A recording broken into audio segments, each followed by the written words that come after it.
something. Listen, we've been catching some people that ain't got strong teams. I want y'all to know something. Listen. There's some people out here that's got some strong ass teams. Okay? We done got sniped before. We were up like 20,000 diamonds on somebody. And this girl, her team came in at the last minute. And she passed us up. I swear to God, had me depressed. I stopped doing matches after that. I stopped doing matches after we lost to that white girl. Boy, that white girl, her team came all the way back and beat us, right? Because I don't like losing. So we've been catching some people that don't got strong teams, but we gonna run up on somebody that's got a strong team, okay? So I want us to be ready. I want us to be prepared. Tapping, because somebody gonna give us a real match sooner or later, okay? All right, so big shout out to y'all, man. Big shout out to y'all. Love y'all, man. Love you. G, Pink, Idella, Rob, D-Lynn, Kat, Corlisa, man, come on, Leandrio, my brother ETP, Big Dream and Shouty, Israel, my brother Heaven Year, just everybody, man. Sister L, appreciate all the love, man. If I J2, man, shout out to my brother J2. Much love, J2. Imperative, SOE. Who else we got in the building? G-Mash, appreciate the love. Shout out to Miss Donna. Appreciate everybody that tapped in, man. Appreciate everybody that tapped in, all right? So hell yeah. Let's get it. All right, let's talk. Woo! Yesterday we met somebody. Yesterday we got a chance to meet the first black man in Homo sapien history. Did we not? Yesterday we met the first black man in Homo sapien history. The first one. You understand? And his name was Adamo. We got a chance to meet Adamo. Okay? That's where we get the name Adam from Adam and Eve. Wait till y'all find out where the name Eve come from. Wait till y'all find out. Ooh, it's gonna blow your mind. Okay? So, yesterday we met the first Homo sapien in melanated history, the Adamo. And we got a chance to see the process that they went through to create the Adamo, okay? Matter of fact, listen, we've been covering some good stuff, period, right? We've got a chance, we've gotten a chance to see some good stuff, right? So far, you have seen the Anunnaki account versus the biblical account in reference to the 7 days of creation, right? We got a chance to see what the Sumerian tablets said, right? And the thing about the Sumerian tablets is they don't say, hey, this is the 7 days of creation. Think about what I'm about to tell you. They don't say this is the 7 days of creation. They just simply talk about their first 7 days on earth. And when we look at it, we can see, wait a minute, that looks strikingly similar to what we have in the Bible, right? Put a 1 in the chat if that's your correlation as well. When we look at, what's up, Sherm, the young gifting God in the building. When we look at the Sumerian tablet and they talk about their first 7 days on earth, and then you look at the Bible and it talks about the first 7 days of creation, you notice that the first 7 days of creation biblically is similar to the first 7 days of the Sumerian tablet. So you got to ask yourself, which one came first? You got to ask yourself, which one came first? Now, if you're a student of mine, you know that the Sumerian tablets came first. That's what this class is about. You know that the Sumerian tablets predate the first Hebrew Bible by 3,600 years. Okay? The Sumerian tablets predate the first Hebrew Bible. I'm talking about the first Hebrew Bible ever put together. Okay? It predates the first Hebrew Bible by 3,600 years. That motherfucker was around a long time before the Bible even was thought about. The Bible is nothing but translated information from these tablets. And a whole shard, a whole one, cat.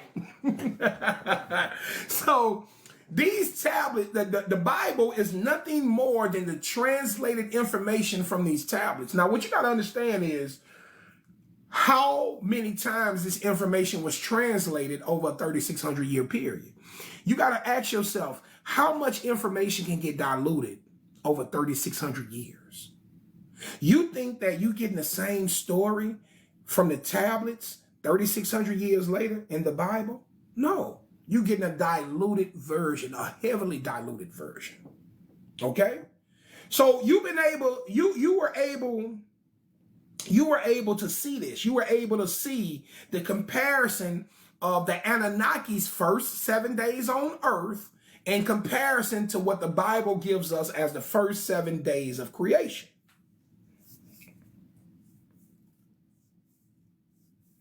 Right? And I want to kind of take a look at that in comparison. I just want to take a quick look at, so anybody that missed that part, they can see the similarities between the first 7 days for the Anunnaki and the first 7 days of the creation of Earth. Okay, so let's take a quick look at what the first 7 days. Let's look at the first 7 days. Let's look at what, I guess let's look at what the tablets talk about,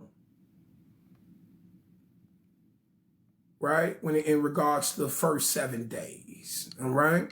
So I tell you what, let's look at day one. All right. Day one, when you're reading the creation story in Genesis, it tells you on day one that God created the earth, he created the day, and he created the night. Right? That's what they tell us in the Bible. But when we read the Sumerian tablets, we come to understand that that's an interpretation of what was being done. There was no God, there was the Anunnaki. That's who perceived as God. And they were not creating the earth, they were building their encampments. They were building their settlements, okay? And so a lot of this information has just been misrepresented so badly. Okay? So if we go back and we take a look, if we take a look at the first 7 days, let me see if we got some of that right here. Okay. Let me see if I can start here. Okay, so if we go back to their first 7 days, right? The first day that they was on earth, one of the things they noticed was the day ending, how it looked when the day was ending. They had never seen a sun set before, okay? Here they say the skies were changing. From brightness to a reddish, it was turning, okay? This was the first time of them seeing a sun set.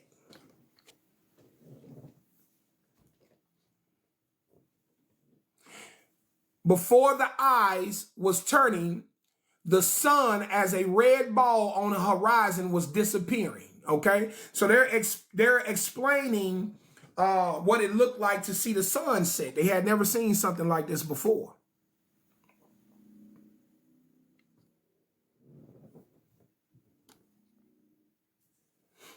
They say all day the sun was shining, the great light by day. Okay, so this is what Enki called it. They called the sun. They say the sun was the great light by day. So when they say that God, on the first day, God separated day from night, this is what they were talking about. Because on the first day, Enki had to differentiate the difference between the daytime and the nighttime. So he pointed out that during the day, this great ball of light that we call the sun, right, dominates the day. And then Earth's moon in a full pale light on earth it casts a lesser light to rule the night. So then he differentiated between the sun and the moon. The sun, a greater light to rule the day. The moon, a lesser light to rule the night. And that was the first day, right? And that was the first day. And that's exactly what they tell you. So let's look at the first day biblically, right? Then God said, let there be light, and there was light. And God saw the light, and that it was good. And God divided the light from the darkness. Now, when we read that, we're thinking about the God in the sky, the universal God coming down here and creating light and creating day. But guys, I'm not lying to you. That was a misinterpretation. They misinterpreted these Anunnaki as gods, and he was not creating the light in the day. He was differentiating between the light of the day and the night of, in the light of the night.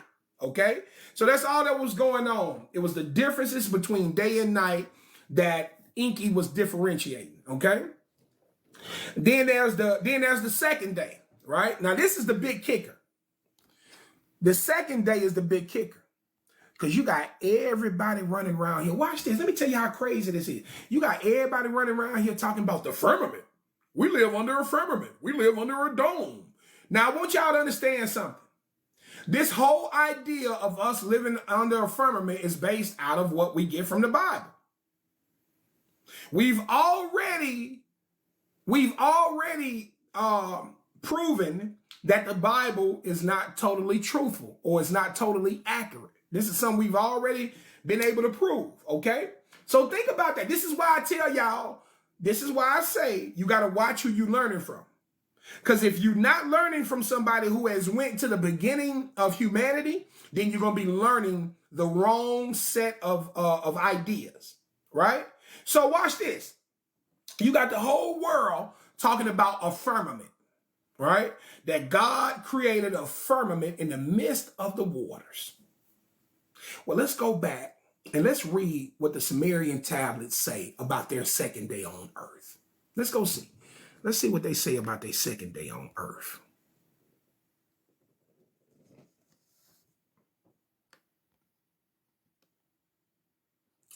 By daybreak, Enki, the ongoing, considered to separate waters from waters.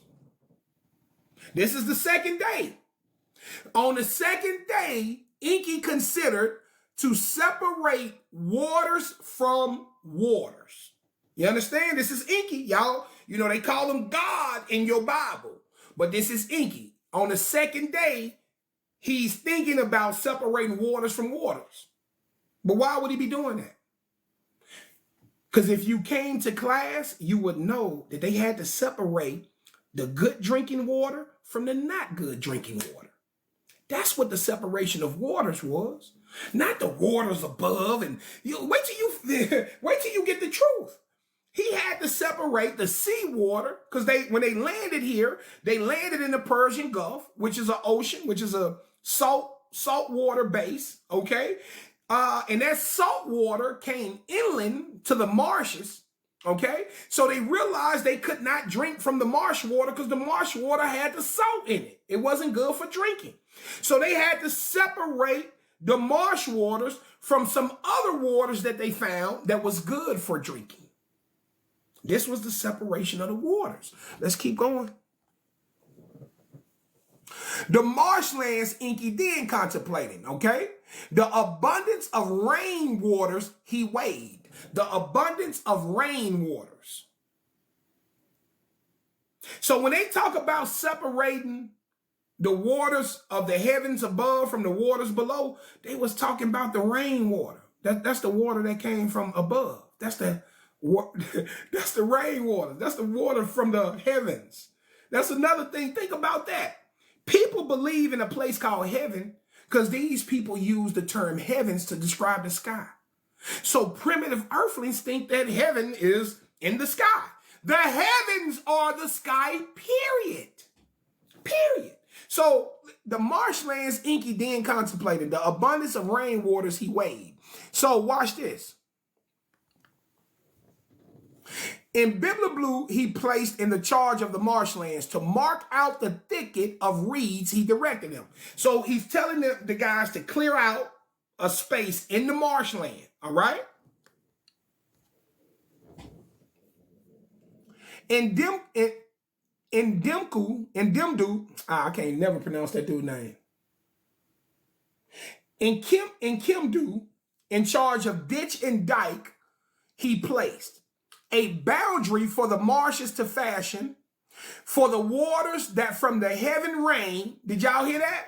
So he put Ndimku in charge of ditch and dike, okay?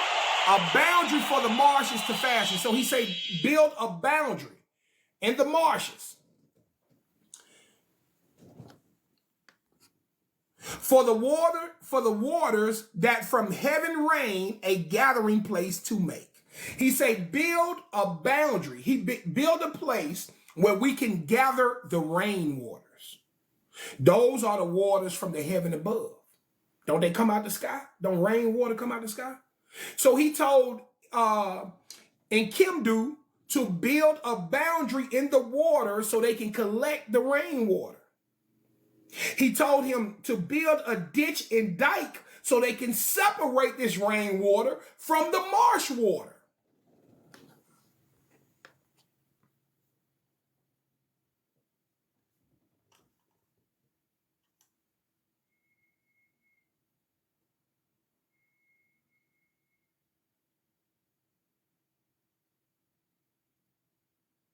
Of ditch and dike, he placed a boundary for the marshes to fashion, for the waters that from heaven rain, a gathering place to make. Okay? Thus were the waters. Hold on, I can't see that right there. Let me wait till the thing change up. Thus were the waters below from the waters above separated. Marsh waters from sweet waters were separated. Here's your firmament. Here's your separation. Here's your separation of the waters, the waters from heaven, from the waters on earth. This is all a misunderstanding. Put a 1 in the chat if y'all understand that. Put a 1 if you starting to see that this information from the Bible is a misinterpretation of this information. Yeah, you see what they got y'all into? You done built your whole life around religion and that shit was a misinterpretation. You done built your whole life around religion and that shit been a misinterpretation. We've been taking information from people and we don't even know if these people are intelligent. We let the preacher teach us shit. We let the school teacher teach us shit. These people haven't proven their intelligence just because they got these jobs. I call myself intelligent because I do a lot of research. I go into the deepest levels of research. So when I say I'm intelligent, it's because I gather data. I don't think your preacher do what I do. I don't think your preacher do what I do. I don't think your preacher got the knowledge I got. Thus were the waters below from the waters above separated. Marsh waters from sweet waters asunder was set. There go your separation of waters. That's BS, fam. Well, get your ass up out of here. You ain't no fam of mine. I don't know who you is. Who invited you in here? Somebody show whoever Blue Magic is. Show this idiot the door. Yeah, I'm respected for my knowledge. Dumbass. That's BS, fam. Fuck out of here. Get your goof ass out of here. Get your goof ass out of here. Show this idiot the door. That's BS, fam. Get your goof ass out of here. You don't. What knowledge do you teach? It's always one up in here. It's always one.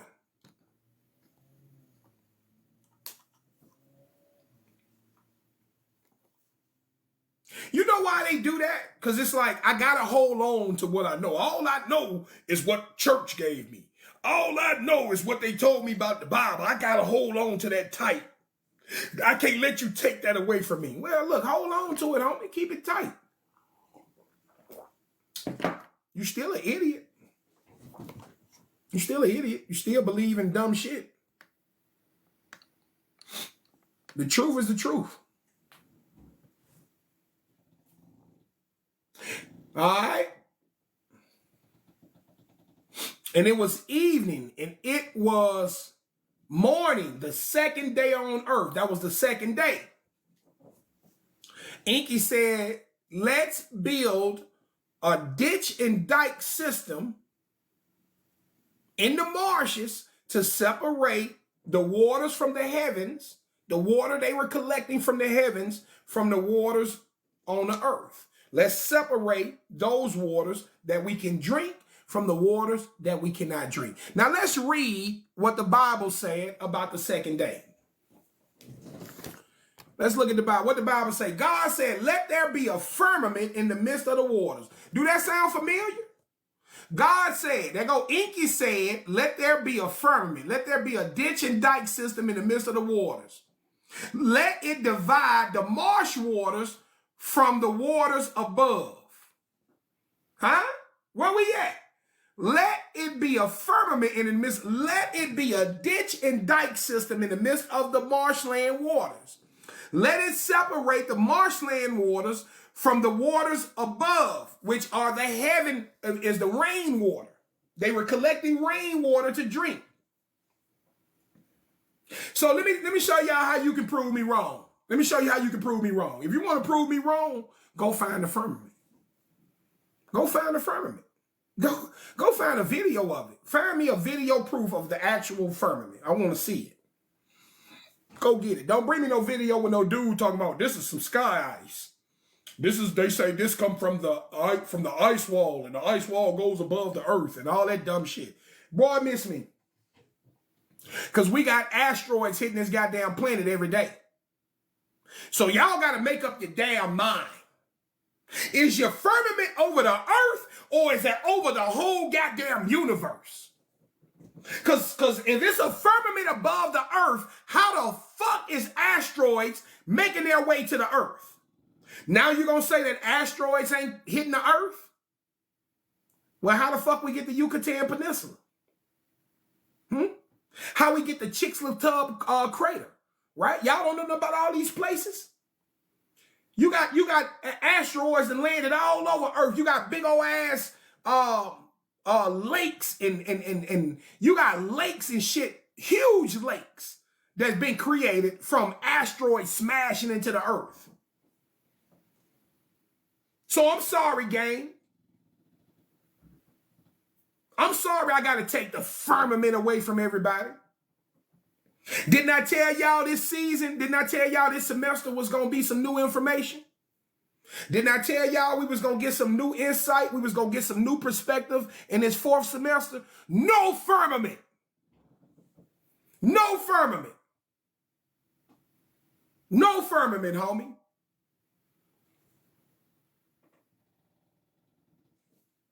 That's why you sign up for the course. More to life, you got to take this class, homie. You ain't going to be able to learn the way you want to learn. Right now, you just hearing some stuff. You got to come and take the course if you really, truly want to understand what we talking about. These people in class, they've been in class a month long now. We 1 month in. We 1 month in. We got 3 months to go. Didn't I tell y'all I had something for y'all? No firmament. There is no firmament. Unless you can go and take a picture of it. Go and take a picture of it. Prove it. Don't give me all of this bullshit you can't prove. Give me some shit that you can prove.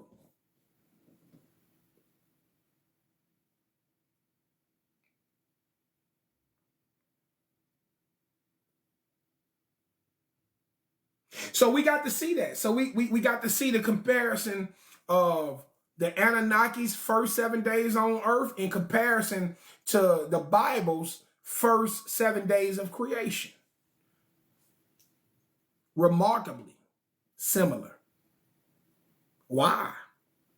Because what you get in the Bible comes from the Sumerian tablet. What you get in the Bible is a diluted mistranslation interpretation of what came from the tablets. That's what that is.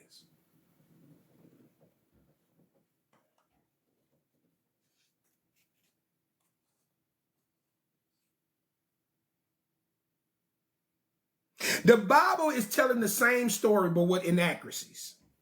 The tablet gives you a more authentic version, a more detailed version. We also got to see the first portion of the creation of man, right? We got to meet the Adamu yesterday, where the Bible tells you God blew breath in the clay of the earth.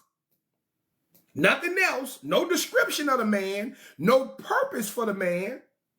Think about that. The tablets gave us everything. The tablets gave us the whole process. Gave us everything. More to life, want to know how to join the class? I tell you what, brother. I tell you what. Message me, send me a message and I'm going to send you the information. Send me the message to this account. All you got to do is message me, say, hey, Chief, I want to join class. I want to be a part of the class, and I'll send you the information. And I'll send you the information to join, okay?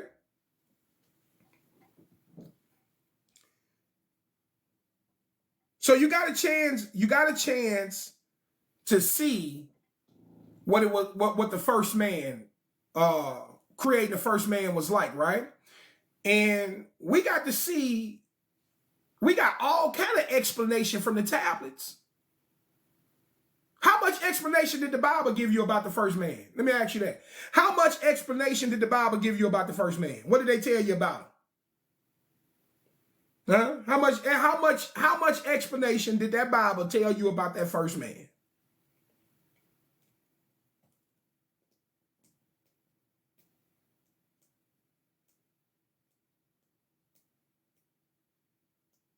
They told you that God blew breath into him. They ain't tell you nothing else. They ain't give you no description of the man. They ain't give you no purpose for the man. Like, how did he look? Like, come on, guys. You mean to tell me that God went through all this trouble to create all of this shit and he ain't gonna give us no information on what was going on? That don't make no sense to an intelligent person. See, what I'm talking about only gonna resonate with you if you're intelligent. It's not gonna resonate with a baby brain. A baby brain gonna say, well, God, we ain't supposed to question God. You know, we ain't supposed to ask God questions. We're not supposed to know. That's what a baby brain would say. But intelligent folks, we want to know. Why we ain't get no description? It would have been nice to get a description of them. It would have been nice to know. Huh? We need to know. White folks say that they was the first people. White folks ain't got no problem telling you that they were the first people. No problem. They painted Adam and Eve. Gave you a picture of Adam and Eve. White. Shit, they gave you a picture of God. White. So them folks ain't have no problem telling you that God of this world was white. Some don't add up though.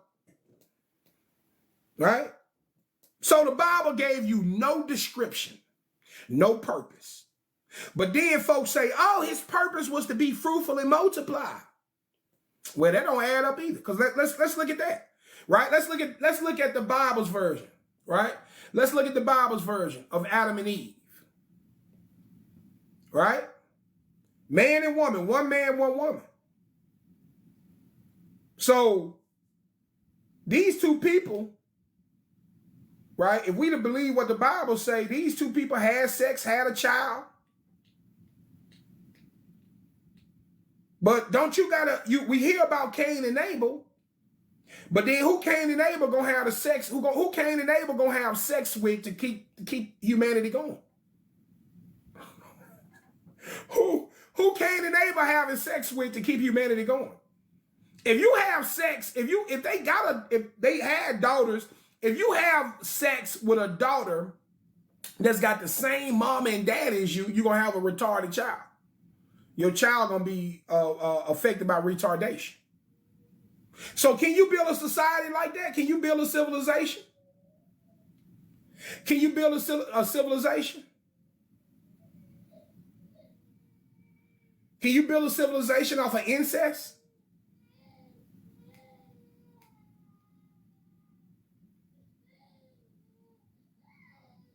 But that's what the Bible gives you. It gives you this this simple ass explanation. Adam and Eve, be fruitful and multiply. Well, a woman can't have but one child every 9 months, gang. A woman can't have but one child every 9 months, gang. Okay? So, like, think about all the shit that happened to go up. Watch this shit. Whoever Tay Renee is, I'm going to need you to back down. This is a classroom. I don't need no help. There ain't none of these people in here random. These are students. They in every day for months. Okay? We don't need no help up in here. This is not a debate. That's why we don't let folks come in here. You get motherfuckers come up in here thinking that this some kind of debate. Let me show you what man, shut up. Be quiet. We don't need no help. Yeah, show this person a dope. We're gonna see you. Bye. You interrupted my class. Bye. Bye. Bye. Fuck out of here. The Bible is not literally. Like, I don't need you till we up here. That's exactly what the hell I'm explaining. The Bible's not literal. Not literally. You up here, you can't even use correct terminology, but you want to be up here trying to teach. The word is literal. The Bible is not literally. Lord have mercy. I'm trying to tell you folks, stop jumping in the live stream thinking you know what's going on. You're supposed to ask the host, how does this room operate? I'm new to this live. What is the rules of this live? Try that. Try that. Stop jumping in people's live stream, running your goddamn mouth.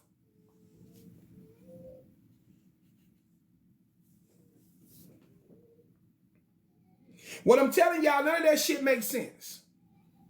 You got just Adam and Eve. You got Adam and Eve, man. Who taught them anything? Right? Who taught? Well, I guess God was here, right? Well, shit, man. How God fit on the planet? God, how tall is God? Is God 100,000 feet tall? Is God 6 feet tall? See what I'm saying? If you try to say God created the earth and then he put himself on the earth, that shit don't make no sense. My God is an energy. My God creates the earth and hovers above all universes. So if your God was here, that means that he had to raise Adam from a baby. That means that your God had to raise Adam from a baby, because all babies go through the same process. Or was Adam different? Adam ain't have to be given milk. Adam ain't have to be, come on, think about what I'm saying. Like, where's all of this process? It's just like, oh, I blew breath into some clay, and it was a man. And then the man and the woman started humping. I made a fully formed man and a fully formed woman, and they just started humping. She got pregnant. Can't have but one child. Then you got to wait for that child to grow up. And then you got to have another child, hope it's a girl. Like, come on, none of that. See, when you start investigating this shit, you start realizing, like, damn, I've been following this shit all my life. It takes somebody like Chief to come through and make it make sense for you. Now watch this. Now watch when the Anunnaki explain it to you. Watch how much sense it's going to make when the Anunnaki explain it to you. Watch how much sense it's going to make when they explain to you all of the processes they went through trying to perfect this man, trying to create this man.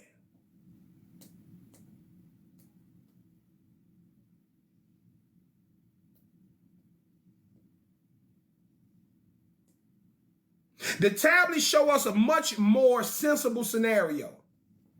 The first man and the first woman was not from the same essence. That's what y'all need to understand. The first man and the first woman was not from the same essence. They had two hominids. They used two female hominids, and they used two male Anunnaki. They used the genetic essence of two different male Anunnaki. They used the genetic essence of two female hominids. So Adamu and Tiamat was not related. Adamu and Tiamat was not related. This was done in a laboratory. This is all the information that they don't give you. And then people call you crazy when you break this shit down. You're going to always be crazy to people who are not wise. A man who is wise unto God will be called a fool unto man. So that's why I be telling y'all, man, if you're gonna take the red pill, you got to be comfortable being ostracized. If you're going to take the red pill, if you're going to come over here and be with us, you got to be comfortable with people saying that you crazy or you don't know what you're talking about. If you're not comfortable with that, if you're not comfortable being a black sheep, then this ain't the space for you. We the black sheep. They use two different female hominids and two different Anunnaki genes combined and used Ninmah to be the surrogate. So once they mixed it up, they placed the oval into Ninmah. Ninmah was the surrogate, which ensured whatever children they had, retardation would not be an issue. So we got to see the trial and error. They failed many times before they got it right. We believed, yesterday we went through all the different failures. Remember, we had a dude, we had old Drippy Dick, the dude that had the semen leaking too much. There was a guy that couldn't see, he couldn't hear. There was a guy that was hairy. That was hairy, half down. There was a guy that was, then they had one of them that looked like a modern man, but he grunted. He couldn't speak, right? We even believe that the Bigfoot species came from these failed attempts to create Homo sapien. The Bigfoot that we hear all about, the Bigfoots that we hear all about around the world, they came from these failed attempts to create the Homo sapien. That's where they come from. So now you know where Bigfoot come from. Now you ain't walking around here just guessing. Bigfoot was a failed attempt to create a Homo sapien. But they finally got it right. Enki decided to adjust the container they were mixing the genes in. Y'all remember that? They were using a Nibiru crystal vessel. They was using a crystal vessel from Nibiru to mix the admixture, right? So Enki said, perhaps it is not the admixture that's the problem. Perhaps it is what we are mixing it in. Perhaps the admixture needs an addition of what the earth is made of. So Enki decided to use some of what the earth is made of to make the first man. So when you hear black folks saying we made of stardust, we come from the earth, we made from the clay of the earth, here you go. Here you go, right? Enki decided they needed to use what the earth is made of, so he fashioned a clay vessel from the dirt of the earth. This is where your Bible gets this interpretation of God making Adam out of clay. This is where the Bible get it from. He made the clay vessel, and he added copper and gold in the minerals of earth to the admixture. So black people are literally made of gold, copper, and earth. This is why we are so connected to the earth, gang. This is why we so connected to the earth. Because we made of the earth. We natural people. We come from the land. They come from the caves. You can't go nowhere around the world and find a white indigenous tribe. Think about what I'm telling you. You can't go to no jungle on the earth. Go to all the jungles around the earth and you'll find brown-skinned indigenous people. You can't go to no jungle around the earth and find a white indigenous tribe. Now ask yourself, why is that?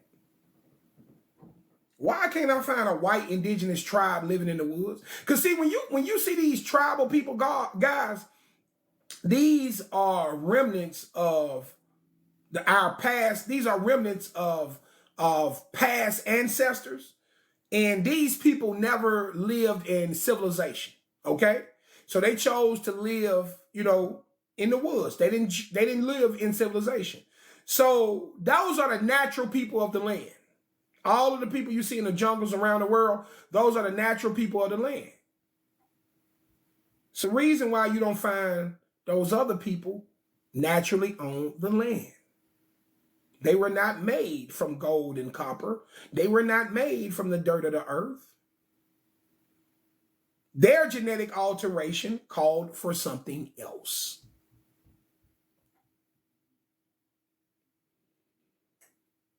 Now, why doesn't your Bible give you more detail? Because it can't. Because it's not the source. The Bible is not the source. I need y'all to realize that the Bible is mostly mistranslated information, especially the Old Testament. Especially the Old Testament.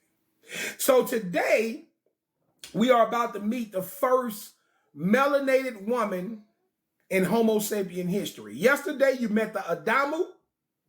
Today, you meet Tiamat, our first sister or mother, our great, great, great, great, great, great, great, great, great, great, great, great, great, 100,000 times removed, our great, great, great, great grandmama. Okay, Miss Tiamat. So y'all ready? Y'all ready to roll? Give me some fives in the chat if you ready to meet Miss Tiamat today. We met the Adamu. Today we gonna meet the Tiamat. Give me some fives in the chat if you ready to roll. All right, gang. Let me get it set up and we gonna get this party underway. Let's get this thing going.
All right, everybody all good? We about to begin.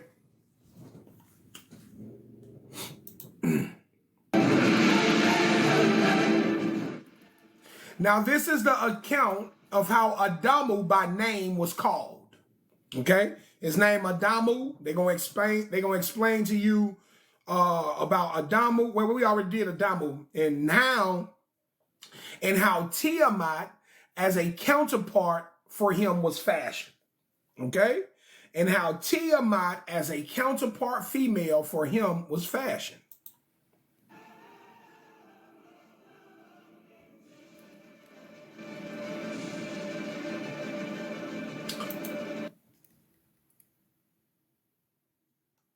The new, what did I do wrong? Hold on. The newborn's visage and limbs the leaders carefully examine. Visage.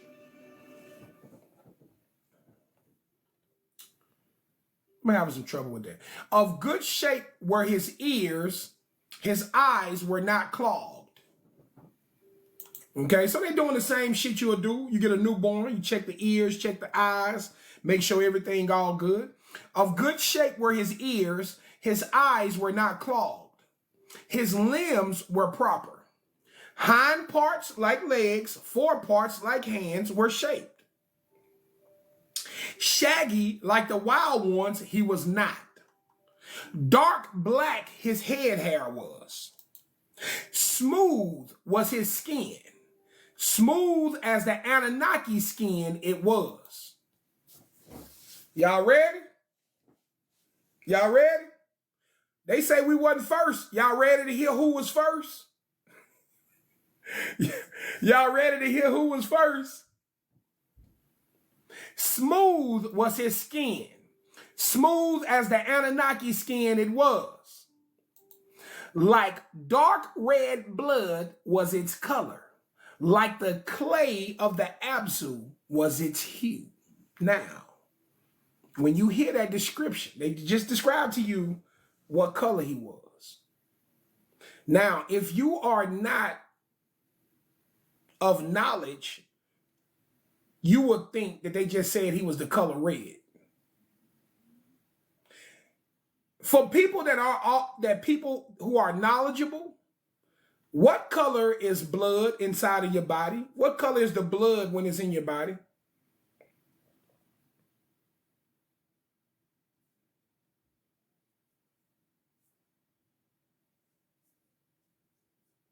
See, they're very literal. No, not us, big dog. Not us. We not the blue. We not blue, my dog. Not blue, guys. I'm finna show y'all. I'm not asking y'all this because I don't know. I'm asking y'all because I'm about to show you. So I'm just giving y'all a chance to guess, okay? I'm finna show y'all real quick the misconception, okay? So guys, dark red blood is the color black. When you look at blood in the human body, it's black. It only appears red when oxygen hits it, okay?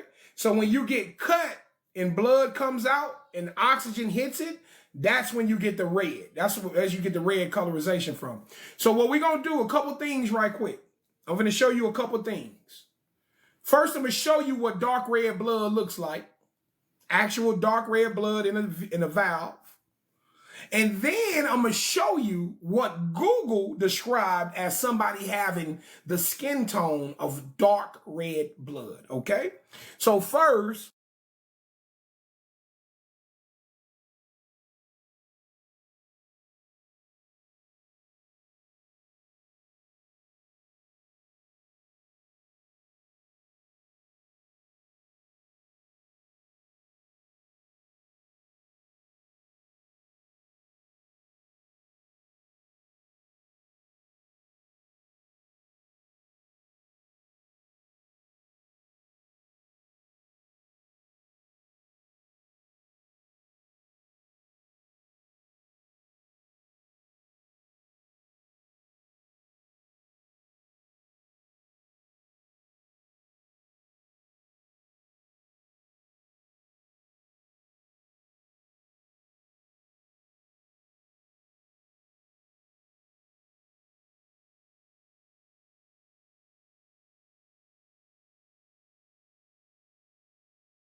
Let's take a look at some dark red blood, okay? This is dark red blood, gang. This is dark red blood. So let me ask y'all right quick. So let's do something about process elimination. Are there any white people this color? Are there any white people this color? See, when they say dark red, when they say dark, this is what dark red blood looks like. Okay. Ain't but one people on the world that's close to this color. There's only one group of people on this world that's close to this group. That's it. Ain't but one group. This is not pale. This is dark. I just want everybody to see. This is what dark red blood looks like without oxygen.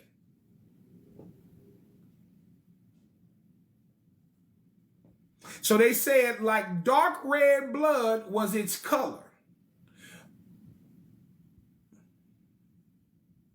Like the clay of the Abzu was its hue. Like the clay, what color is the soil? What color is the soil? Whether you go to Africa or America, what color is the soil? What color is the dirt? That's what they call the clay. What color is the soil? What color is the dirt? Brown. That's what color we are. Brown. Brown. Dark. The first man, he was dark skinned. Like the clay of the earth. Brown. He was a dark brown.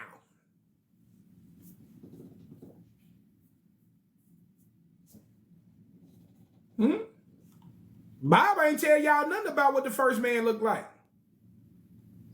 Smooth was skin. His smooth as the Anunnaki skin it was. So they tell you what some of the Anunnaki looked like, right? Like dark red blood was its color. Was the color of the skin. Like the clay of the Abzu was its hue.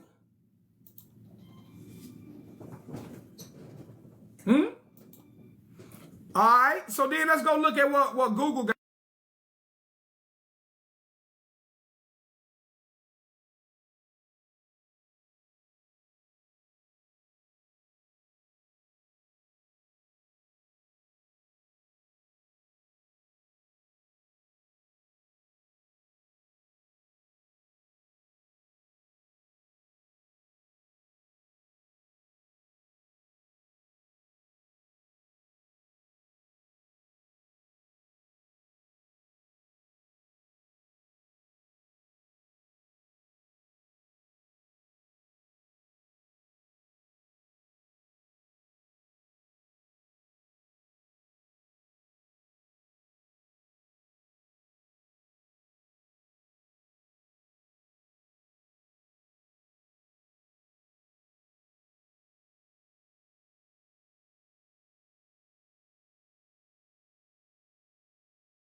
Person with dark red skin tone. Why would Google say, why when I ask Google to show me what somebody looks like with the dark red skin tone? I'm just saying, do you think Google lying for us? You think Google will lie for us? I just asked Google, what does somebody look like with a dark red skin tone? What does somebody look? No. I asked Google, what does somebody looks like dark red blood? What would that look like? And this is what it gave me. So let me read that again.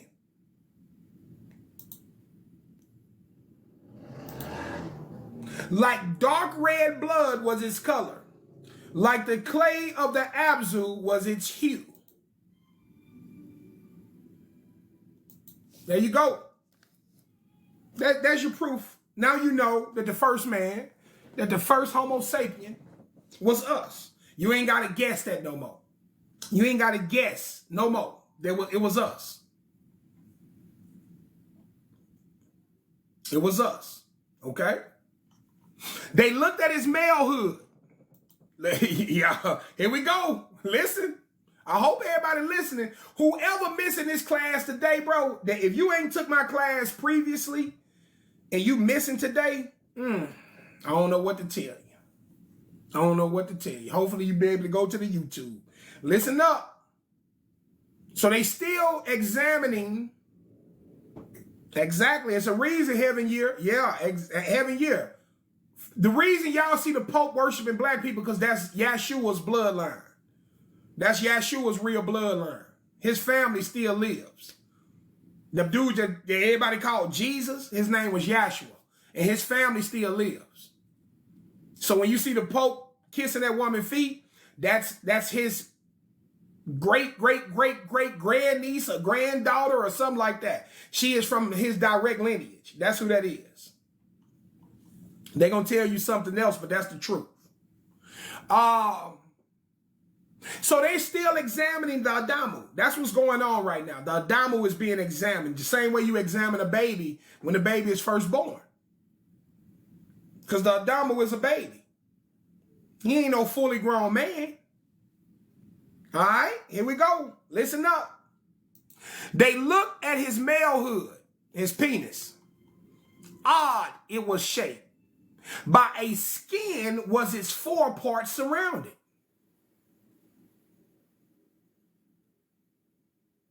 They looked at his manhood.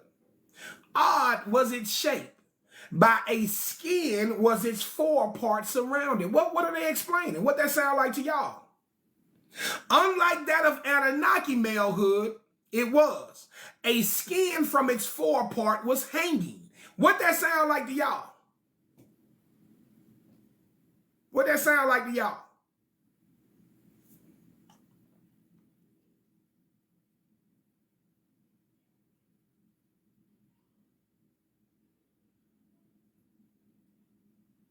Uncircumcised penis.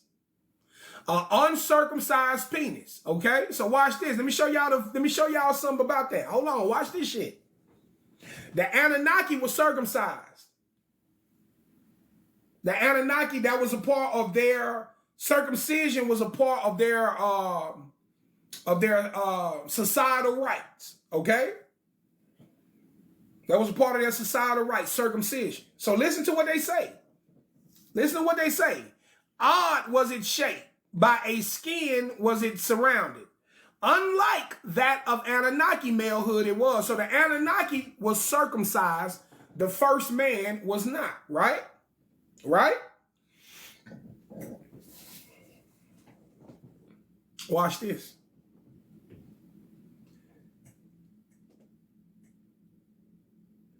So y'all know the people that call themselves Jews, right? The people that walk around calling themselves Jews. Like, they are pretending to be the original Jews, okay? So the people that we call Jews, they partake in all of the original Jewish traditions. One of these Jewish traditions is circumcision. Is it not? Are y'all following me? One of the Jewish traditions is circumcision. Okay?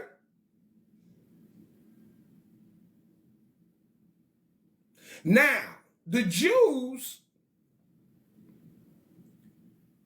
was given this from their God. Their God circumcised them to identify them. This is the separation. You know how they talk about God's chosen people? What you're going to learn is that these chosen people, who was us, they were separated by circumcision. So Enlil, who is the God of the Hebrews, decided that all of his people will undergo circumcision. And that is what will differentiate his people from the rest of the earthlings. This is where we get the chosen people concept from.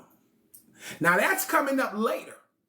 But you know I like to plant seeds for the future. So later you're going to see, right now you are hearing that the Anunnaki are not circumcised. So that's the difference between them and the earthlings.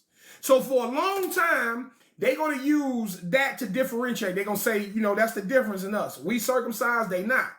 So when Enlil decides to choose a people of his own, he's going to circumcise all of them to identify them as being his people.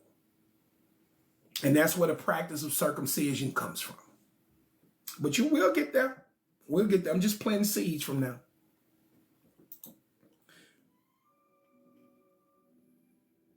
Listen, listen. Let the earthling from us Anunnaki by this foreskin be distinguished. So Enki was saying. Let the earthling by this foreskin be distinguished. Let the earthling from us Anunnaki by this foreskin be distinguished.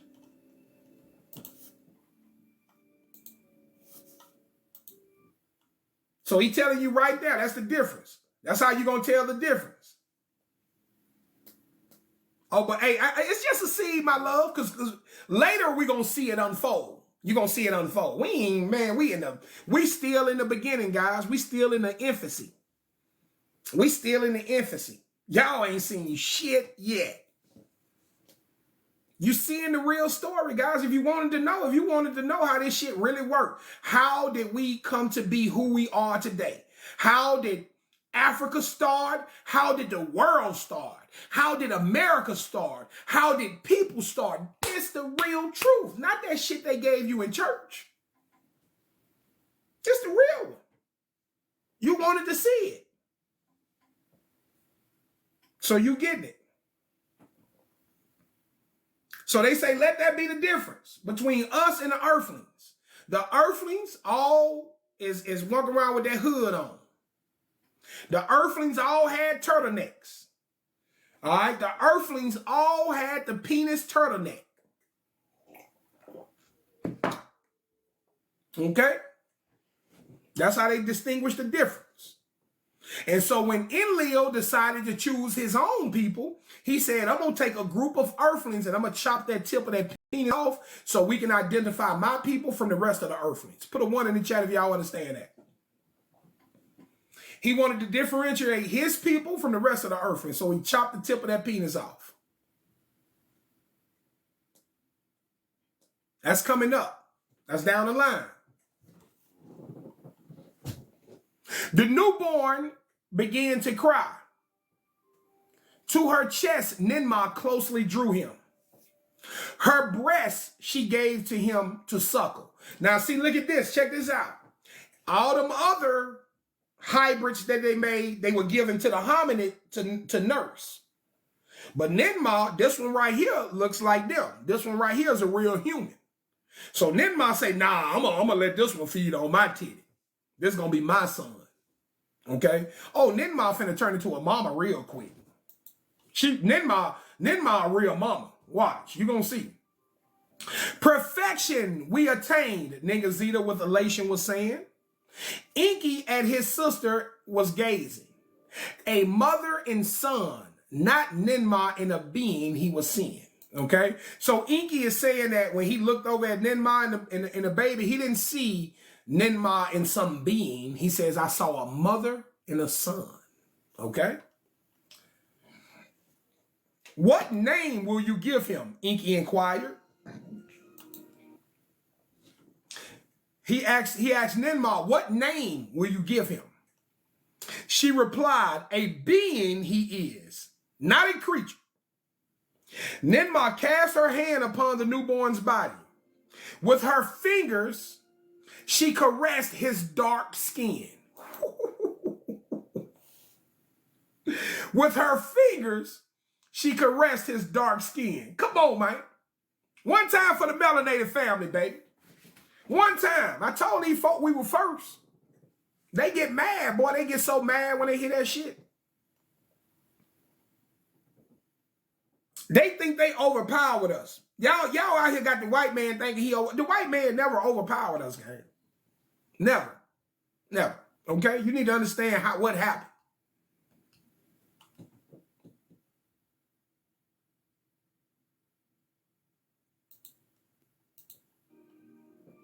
A being he is, not a creature. Ninmah cast her hand upon the newborn's body. With her fingers, his dark skin she caressed.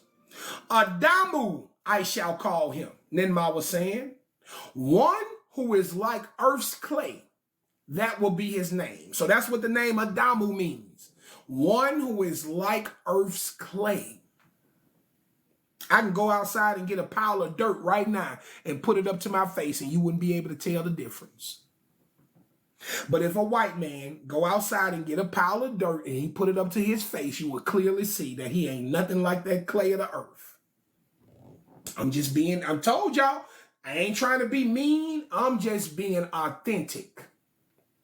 I ain't trying to be mean at all. This is just, see, people don't like the truth. See, this is what I learned in life. The truth will get you in a lot of trouble because the people are offended by the truth. I tried to tell a friend the truth one time and it backfired. He saw me as an enemy after that, after I told him the truth. People don't like the truth. That's why I told Buddy, my boy Mick Savage, I say, Mick Savage, if you want to take this class, we're going to welcome you in, but you got to be comfortable with the melanated truth, big dog. That's what we're dealing with. We ain't making this shit up. So what I want white folks to know is this, man.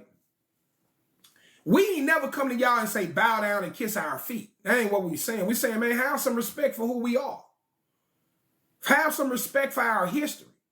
Stop trying to make it like we just some fucking slaves. Like we just some stupid black folks out here. No, we not. No, we not. It's a lot been done to us. A lot. You had to do a lot to us. You had to cripple us to compete with us. You couldn't fucking compete with us unless you crippled us. If the white armies had to face the black armies on even ground, they get wiped the fuck out. But what happened was they was able to capture weaker melanated folks because they had guns. They had technology. We didn't have the technology. So they were able to overpower melanated people because they had guns. You can't say you more dominant than somebody who can whoop your ass. You line up 10 black men versus 10 white men, 8 out of the 10 black men gonna win. You can't say you more dominant than somebody if somebody can beat your ass on any given day.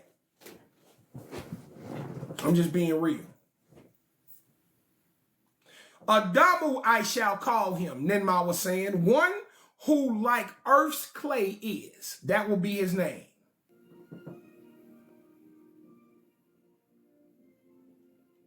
For the newborn Adamu, a crib they fashioned. In a corner of the house of life they placed him. A model for primitive workers we have indeed attained. Did you hear what Enki said? Enki said a model for primitive workers. So watch this. They so excited about Adamu, they say Adamu ain't gonna even do no work. They say they ain't gonna even let Adamu work. Adamu basically royalty already. He born into royalty. Okay? So Ninmah finna say, oh hell no, my baby ain't doing no work. Okay, listen.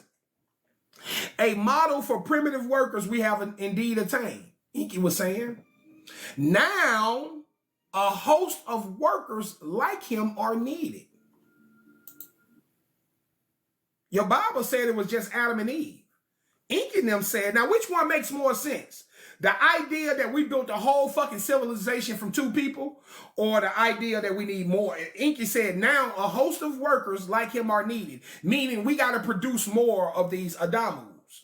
We got to produce more Adamus, and we got to produce a female version, and we got to produce more of her.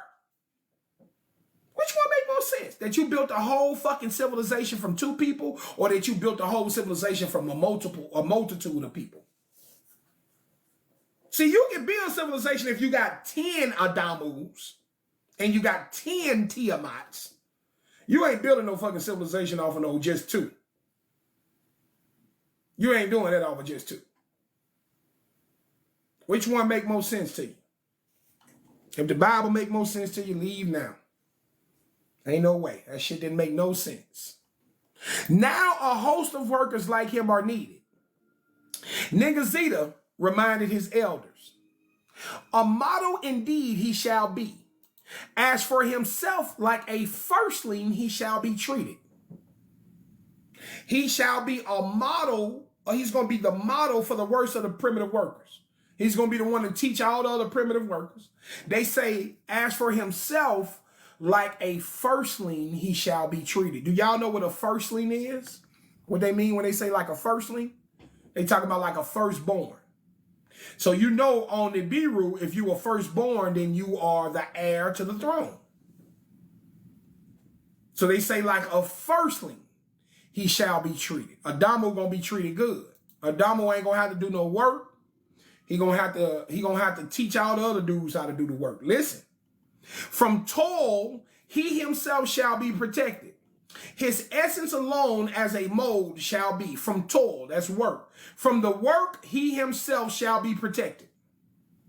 From work, he himself shall be protected. His essence alone as a mold shall be.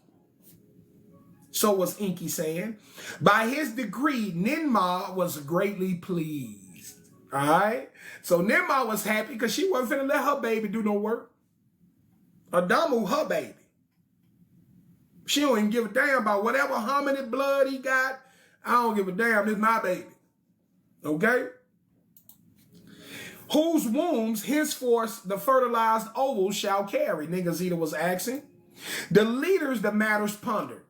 Ninmah offered a solution. From her city Sharubak, Ninmah summoned female healers. The task required to them, she explained. Okay, so they need more women to make more babies. So guess who comes in? The nurses, the Anunnaki nurses. You remember they brought a team of Anunnaki nurses here with Ninmah?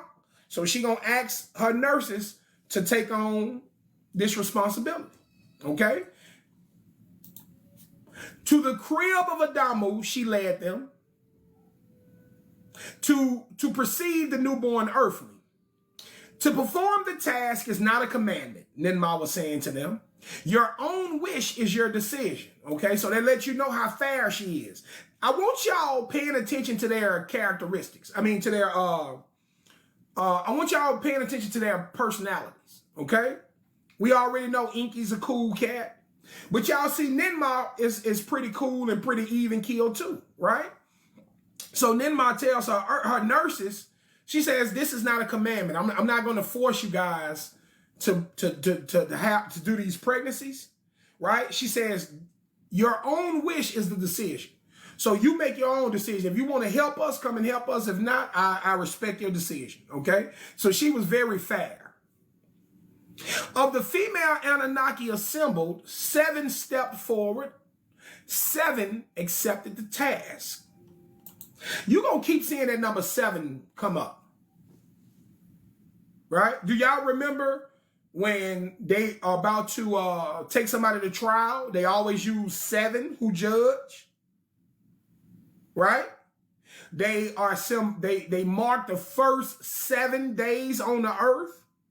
Right? They ain't marked the first 10 days on the earth. They marked the first 7 days on the earth. When you got to go to trial, you got to the 7 who judge. Okay? So now we got 7 nurses. Okay?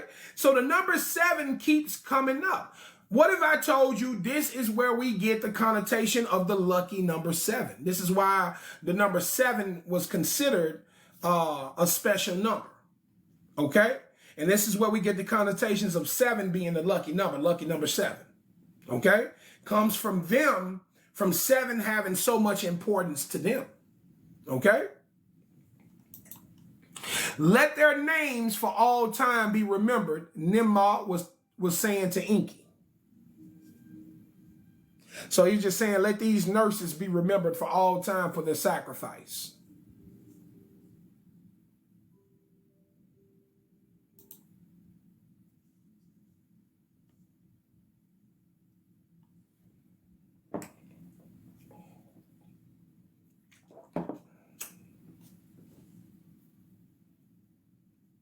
Their task is heroic. By them, a race of primitive workers shall come into being. The seven stepped forward. Each one her name was announcing. The names Ningazita recorded. Neema, Suziana, Ninmada, Ninbada, Ninmug, Musadu, and Naguna. These were the seven. These were the seven nurses that was going to bring forth the seven primitive workers. These were the names of the seven who by their own wish birth mothers to be. Earthlings in their wombs to conceive and bear. Primitive workers to create. In the seven vessels of clay made from the Abzu, Ninma placed the ovals of the two-legged females. The life essence of Adamu she extracted. Bit by bit in the vessel she inserted it. Then in the male part of Adamu an incision she made, a drop of blood to let out.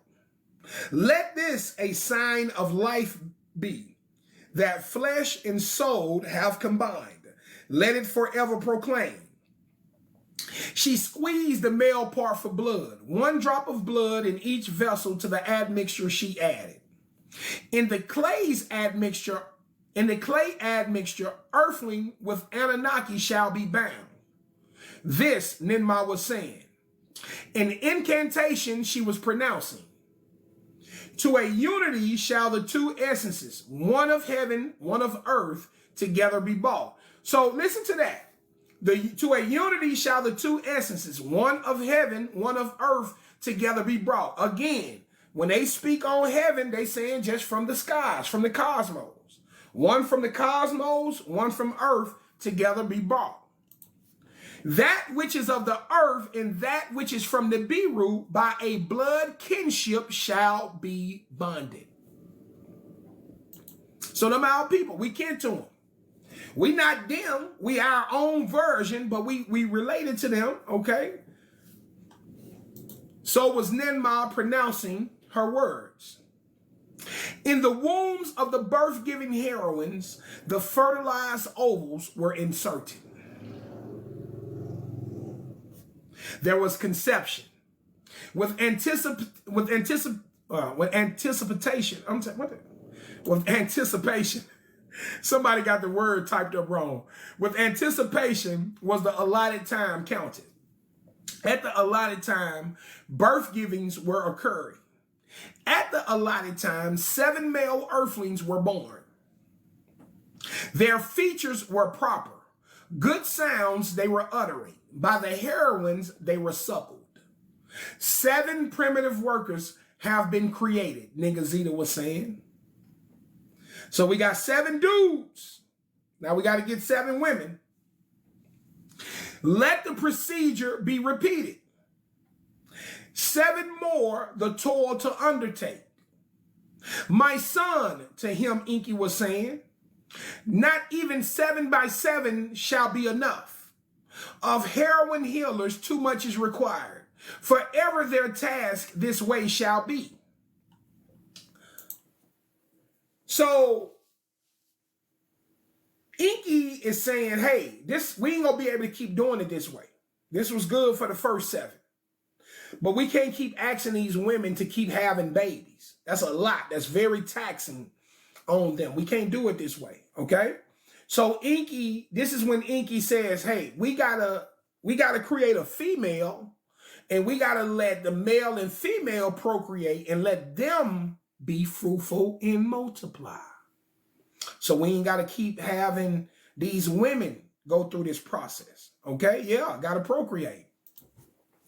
Indeed, the task is too demanding. Beyond enduring it is, Nenma to them said. Yeah, it's hard. All my sisters in here know how tough it is to have a baby.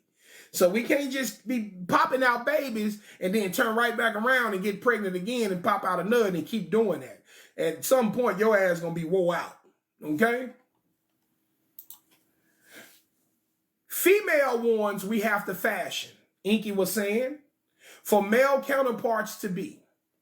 Let them know each other as one flesh the two to become. Let them by themselves procreate on their own the childbirthing to make. To primitive workers by themselves give birth. Anunnaki females to relieve. The ME formulas you must change. From male to female, make the adjustments, okay? So we got to make some adjustments to create the female. Because as you know, male and female are do different. We're XX, they're XY. Okay? So that's an adjustment that had to be made. That's the adjustment that had to be made to deliver the female. We're XX, she's XY. Okay? So we're going to hear all of that. We're going to go through all of that process. Because unlike the Bible, the tablets give us all the answers. So did Enki to Ningazita say, for a counterpart to Adamu to be fashioned in the womb of an Anunnaki female, conception is needed. Enki at Ninmah, his gaze directed. Before she could speak, he raised his hand. Let my wife do it this time, okay? That's all he's telling her. He basically telling Ninmah, no, we ain't gonna have the girl come from your body. You done did enough. Let my wife do it this time, okay? If she is willing, let her be the mold for the female earthling to create. So Enki want his wife to be the birth mother of the first female. They went to the Abzu, to the house of life, and summoned Ninki. They showed her Adamu. All that matters to her, they explained. Of the task that is required, they gave explanations. Of success and danger to her, they gave an account. By the task, Ninki was fascinated. She said, let it be done. So Ninki was all for it. Ninki said, I'll do it. I got you, my husband. I'm going to hold you down. By the ME formulas, Ningazita made an adjustment. By the admixture was an oval fertilized. Into the womb of his spouse, Enki inserted it. With much care, he did it. There was conception. In the allotted time, Ninki was in travail. A birth there was not. Ninki, the months counted. Ninmah, the months counted. The 10th month, a month of evil fates, they began to call. Okay, so we got a problem, guys. That baby didn't come out in the 9th month. So we made it into the 10th month, and the baby's still not here. So I think we might have a problem. Ninmah, the lady whose hands has open wombs with a cutter made an incision. Nurse Ninmah. Her head was covered. On her hands, protection she wore. Ooh, what that sound like to y'all? Come on, man. These folks was 450,000 years ago. These folks was in full-on surgery mode. These folks was in full-on surgery mode. These were real doctors. Yeah. These were gloves and masks. Ninmah, the lady whose hands wombs have opened with a cutter made an incision. Her head was covered. On her hands, protection she wore. She had the hat on and the gloves. With dexterity, the opening she made. Her face at once was brightened. That which in the womb was from the womb came forth.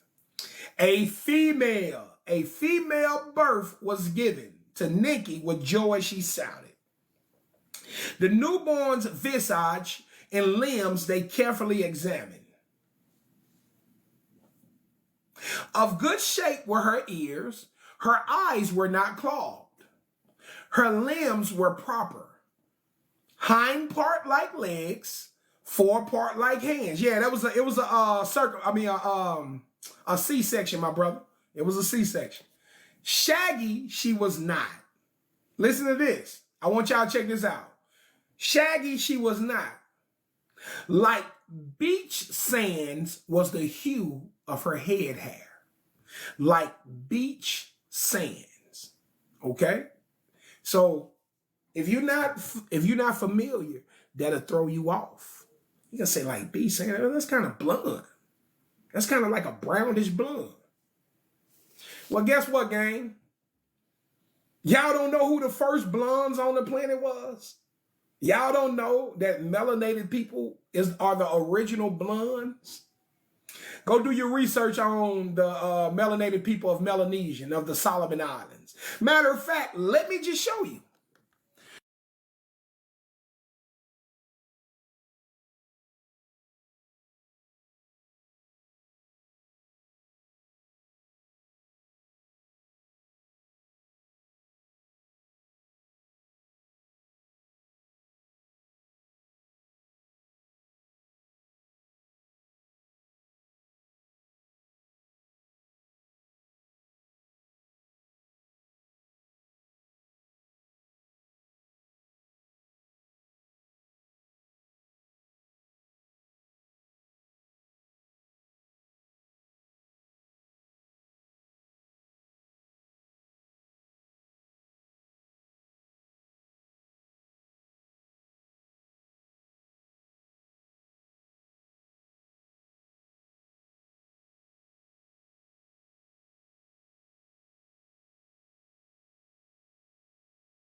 Okay, there you go.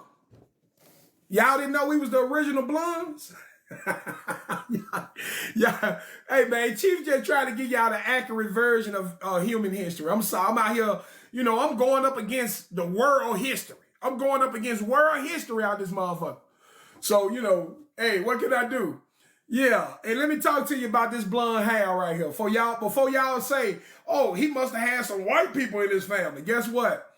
I got the full workup on their genetic makeup. Their genome is completely different from any other genome on the planet, which means that their blonde strand of hair did not come from Europeans. They have a completely different genetic makeup from any other people on the planet because they were the first. These people are remnants of the Adamo. These people are descendants of the first group. What up, Jay Swing? Peace to the God. What's happening, my brother? Sandy Blonde.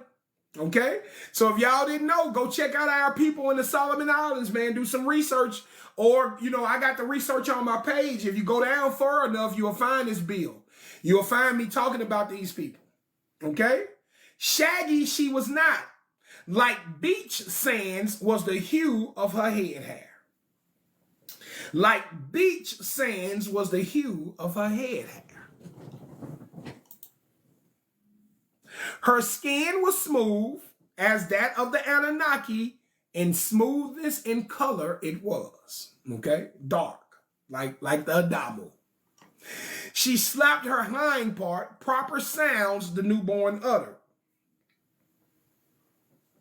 To Enki, the spouse of Enki, she suckled the newborn. What name will you give her? Enki of his spouse inquired. A being she is, not a creature. See, notice that Ninma and Enki was on the same time. When Ninma gave birth to the Adamu, she said, no, this ain't no creature. This a being. She was quick to be defensive. This they baby. Just like Enki. Enki say, hey man, this ain't no creature. She a being. In your image she is, and after your likeness. Perfectly she is fashioned. A model for female workers you have attained. Enki cast her hand upon the newborn's body. With her fingers she caressed the skin. Let her name be Tiamat, the mother of life, Enki was saying, like the planet of old, of which the earth and the moon were fashioned. Ooh, did y'all hear it? Did y'all hear that? Come on with it. Let's do it one more time. Tiamat will be her name, the mother of life. That's what that means. Tiamat, the mother of life. They say, like the planet of old, of which earth and the moon were fashioned, let her be called. Folks ain't never told y'all about Tiamat. Huh? You walking around here talking about, oh, we used to have tall trees. Oh, we used to have these big old giants. The giants is the mountains, and the trees is the... Y'all talk about all that shit and don't realize they're talking about that world that all of that comes from. Tiamat was the world. Tiamat was the world of the tall trees. Tiamat was the world of the titans, of the 100-foot tall people. Oh yeah, they telling the truth. When they show y'all them petrified giants, when they show y'all petrified giants, those were real giants from the times of Tiamat. The earth before earth. To a multitude of primitive workers, she thereby life will be given. Thus was Enki saying, the other words of concurring uttered. So here we go. We got the Adamu, we got the Tiamat, we got the Adamu, we got the Tiamat, and we got 7 other dudes. We got 7 other primitive workers.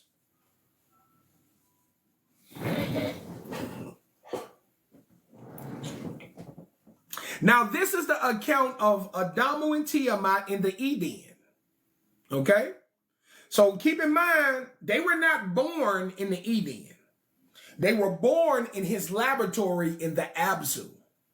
This is why the term Africa and Akibulon means the same thing.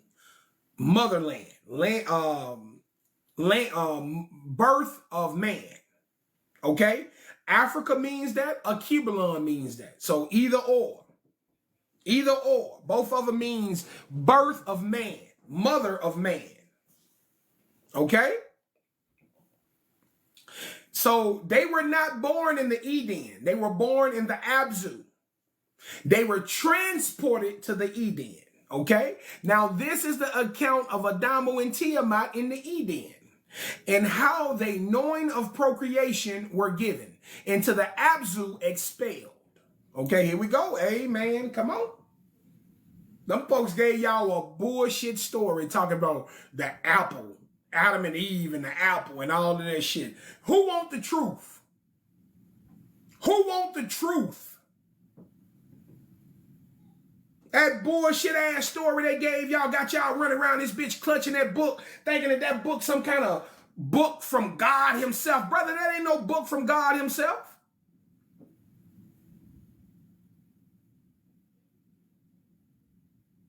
Let's deal with the truth. Let's deal with the truth.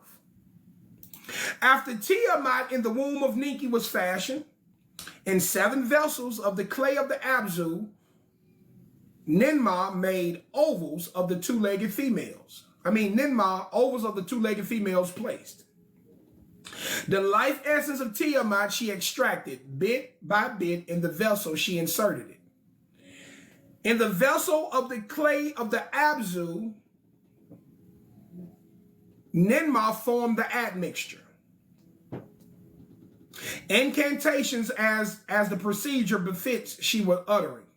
In the wombs of the birth-giving heroines, the fertilized ovals were inserted.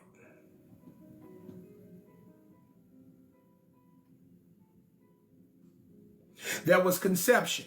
At the allotted time, birth-giving were occurring. At the allotted time, 7 female earthlings were born. So now we got 7. Now we got 7 females to match the 7 males. Their features were proper, good sounds they were uttering. Thus were 7 female counterparts for the primitive workers needed, or for the primitive workers created. 7 male and 7 females did the 4 leaders create them. 7 male and 7 female did the 4 leaders create them. The 4 leaders. Let us create man in our image. 7 male and 7 female did the 4 leaders create. You know, y'all know God could come down at any time and correct us, right? Y'all know that God, let me tell y'all something. Let me just keep it real. Let me just keep it a buck, because I serve God. If this was all lies and this was untrue, God can blink this shit out at any time. God could shut this down. God could do anything to make sure we're not learning this or not hearing this. God could also show up and give us the correct information. I'm waiting. I would love it. I would love it if God showed up and said, hey, Chief, you wrong. Here's the truth. We want it. We want it. But the truth that y'all gave us, that y'all said was from God, it don't add up no more. This truth sound better. This truth makes sense.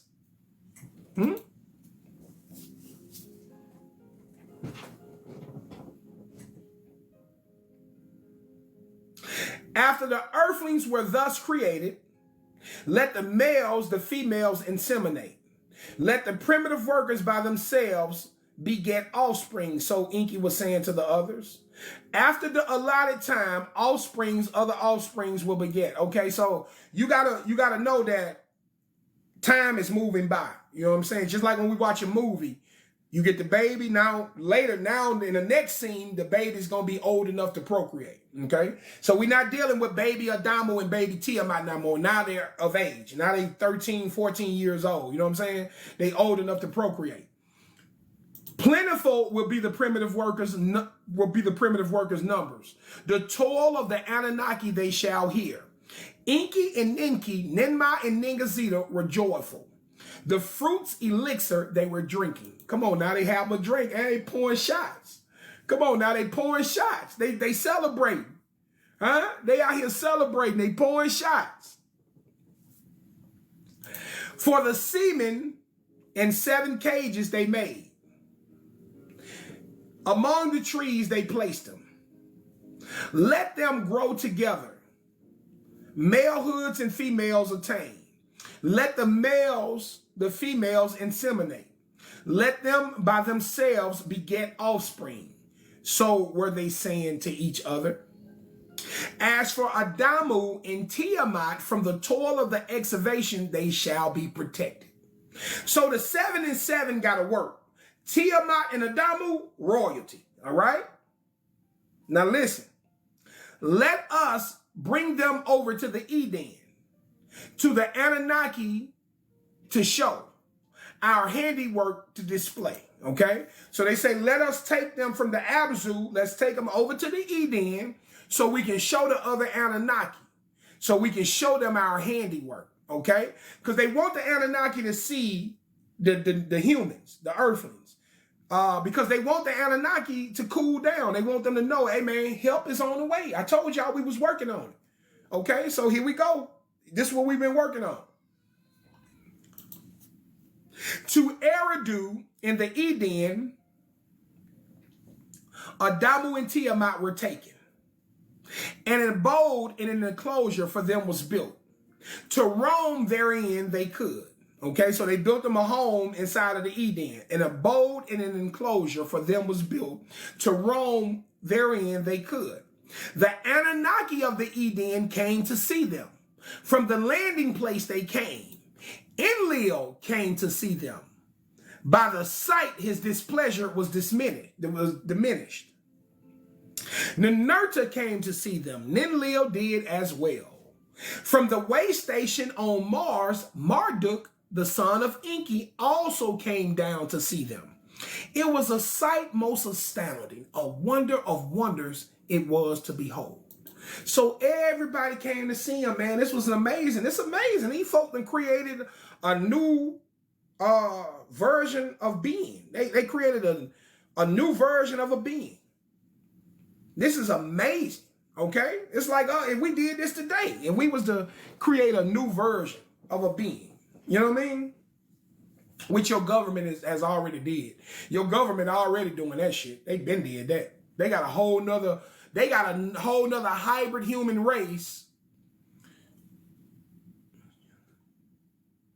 No, Enlil was there. It says, let me read that again about Enlil. It says, Enlil was there. It says, Enlil came to see them. By the sight, his displeasure was diminished. All right. Remember, Enlil was not on board with this. Okay. So when he seen them for the first time, they say that his displeasure was diminished. Oh yeah, you know he a hater. You know he a hater. You already know that.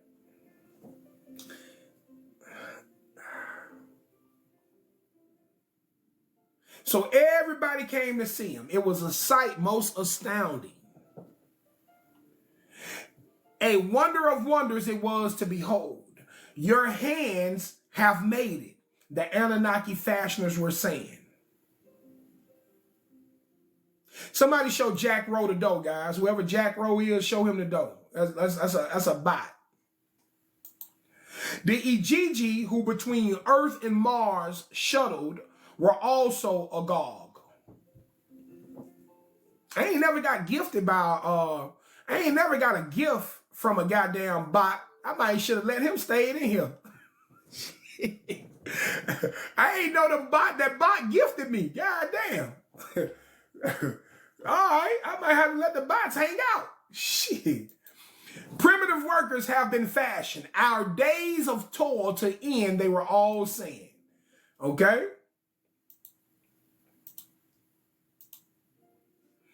Your hands have made it, the Anunnaki to the fashioners were saying. The Igigi, who between Earth and Mars shuttled, were also agog. Primitive workers have been fashioned. Our days of toil is coming to an end, so they were all saying. So the Anunnaki, y'all got to remember, the whole reason that they created the primitive worker is because these dudes kept revolting. They didn't want to do the work no more, okay? So they still working begrudgingly. They don't want to do the work, but they still working. So now they're excited. They're like, yes, they got these primitive workers. We ain't going to have to do this shit no more. Thank you, God. But guess what? They're going to have to keep working. It's going to be a while before the earthlings are ready to take over. Okay? And then when the earthlings do start doing the work, Anu going to keep them Anunnaki working.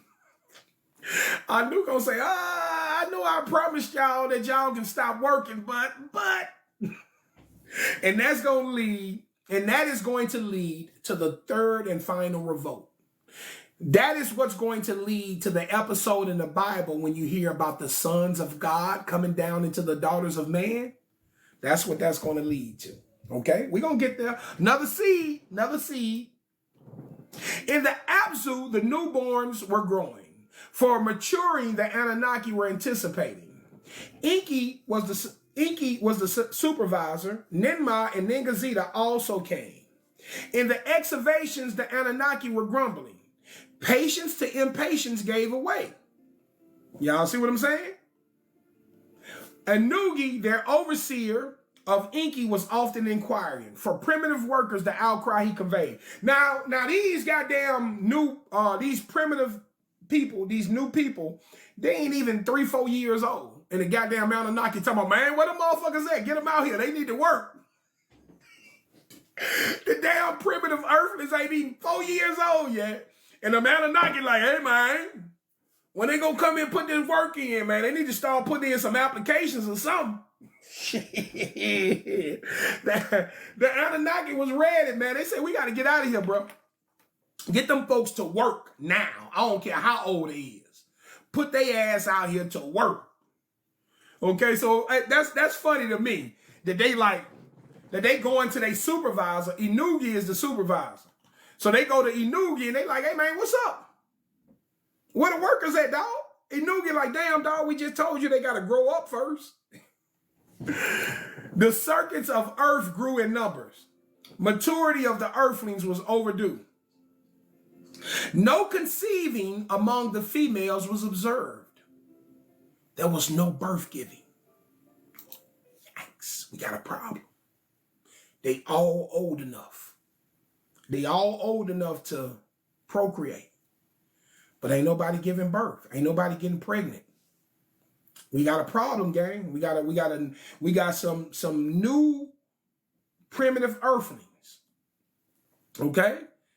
And ain't nobody able to give birth. Now, y'all know if ain't nobody able to give birth, then this is all a failure. Everything's failure. Because the whole purpose is for them to be able to procreate and multiply. Right? So let's see what happened. By the cages among the trees, Ningazita made a couch of grass for himself. Day and night, the earthlings he was watching, their doings to ascertain. Indeed, he saw them mating. The males and the females were inseminating. Now, my boy Ningazita, I like you, but you're a bit of a freak. Ningazita was out there watching them folks get the bump uglies. Okay, he out there watching them folks have some nasty sex. Talking about he taking notes. Oh, I'm just taking notes. Nigga, you was out there being freaky. Watching them folks have sex. Indeed, he saw them mating. The males were inseminating the females, but conceiving there was not. Birth giving there was not. Enki deeply contemplated the matter. Once combined, he contemplated. None, not one of them had begotten offspring.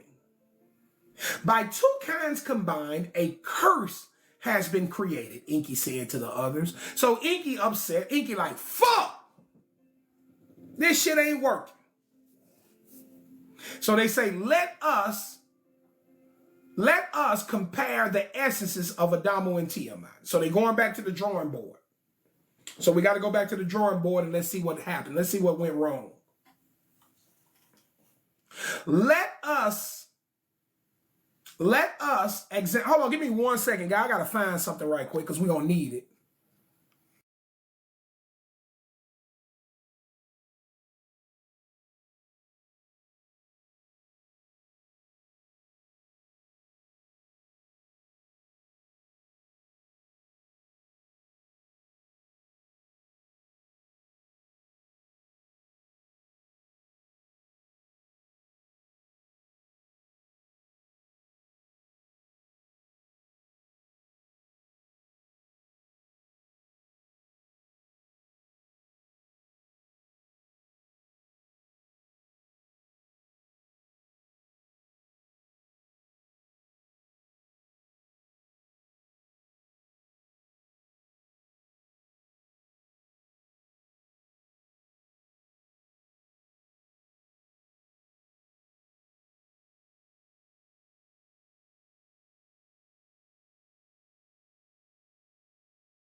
So this is XX.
Let me see what this one say.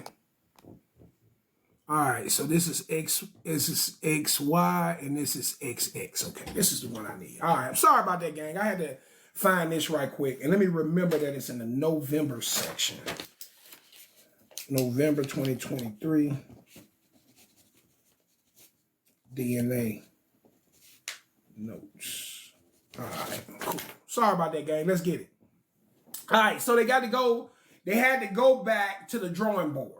Okay, shout out to Black Legs. Much love, family. They had to go back to the drawing board to see what went wrong. Why are the females and the males not able to procreate? What's going on? Okay. Let us examine the essences of Adamo and Tiamat. Their MEs, bit by bit, to be studied. What is wrong to ascertain? The ME is just a medical chart, okay? It's a computerized medical chart. The MEs are computer programs, okay? So they say, let us examine the medical chart bit by bit to see what went wrong. In Sharubak, in the house of healing, the essences of Adamo and Tiamat were contemplated. With the life essence of Anunnaki males and females, they were compared, okay? So they compared our genome against their genome, all right? Like two entwined serpents, Ningazita separated the essences. So he's basically pulling apart the genetic strands. Arranged like 22 branches on a tree of life were the essences. Okay, so this is the 22 branches. 22 branches on the tree of life, okay? And, you know, the Anunnaki, if y'all, you know, the tree of life, they got a lot of statues of them standing next to the tree of life. If you ever seen some of the statues of the Anunnaki where they're standing with the pineal cone, with the pine cone, and they're pulling it from the tree of life, it was some idiot online telling folks that they was picking corn. Some idiot was around here telling folks, oh, the Anunnaki was picking corn, see? A whole idiot. But that was them illustrating them, you know, pulling the pineal cone from the tree of life, okay? Yeah, some idiot was out here telling people that. I ain't gonna get into who name, but he was telling people that Anunnaki was picking corn. Anyway, arranged like 22 branches on a tree of life were the essences. Their bits were comparable. The image and likeness they properly determined. 22, they were in number. The ability to procreate, they did not include. Okay? So they was missing the piece of, they was missing a piece that the Anunnaki had. Okay? So listen. Another 2 bits of the essence in the Anunnaki present to Ningazita, the other showed. 1 male, 1 female. Without them, there was no procreating, okay?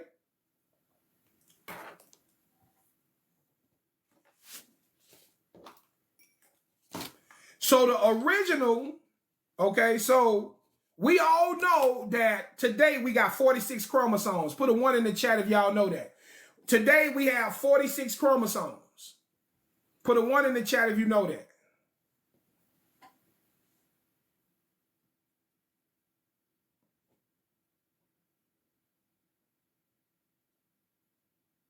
Okay, watch this. Now I'm finna show y'all something. I'm finna show y'all something. So we got 46, right? So that means that we got 23 branches. We got 23 genetic branches. 23.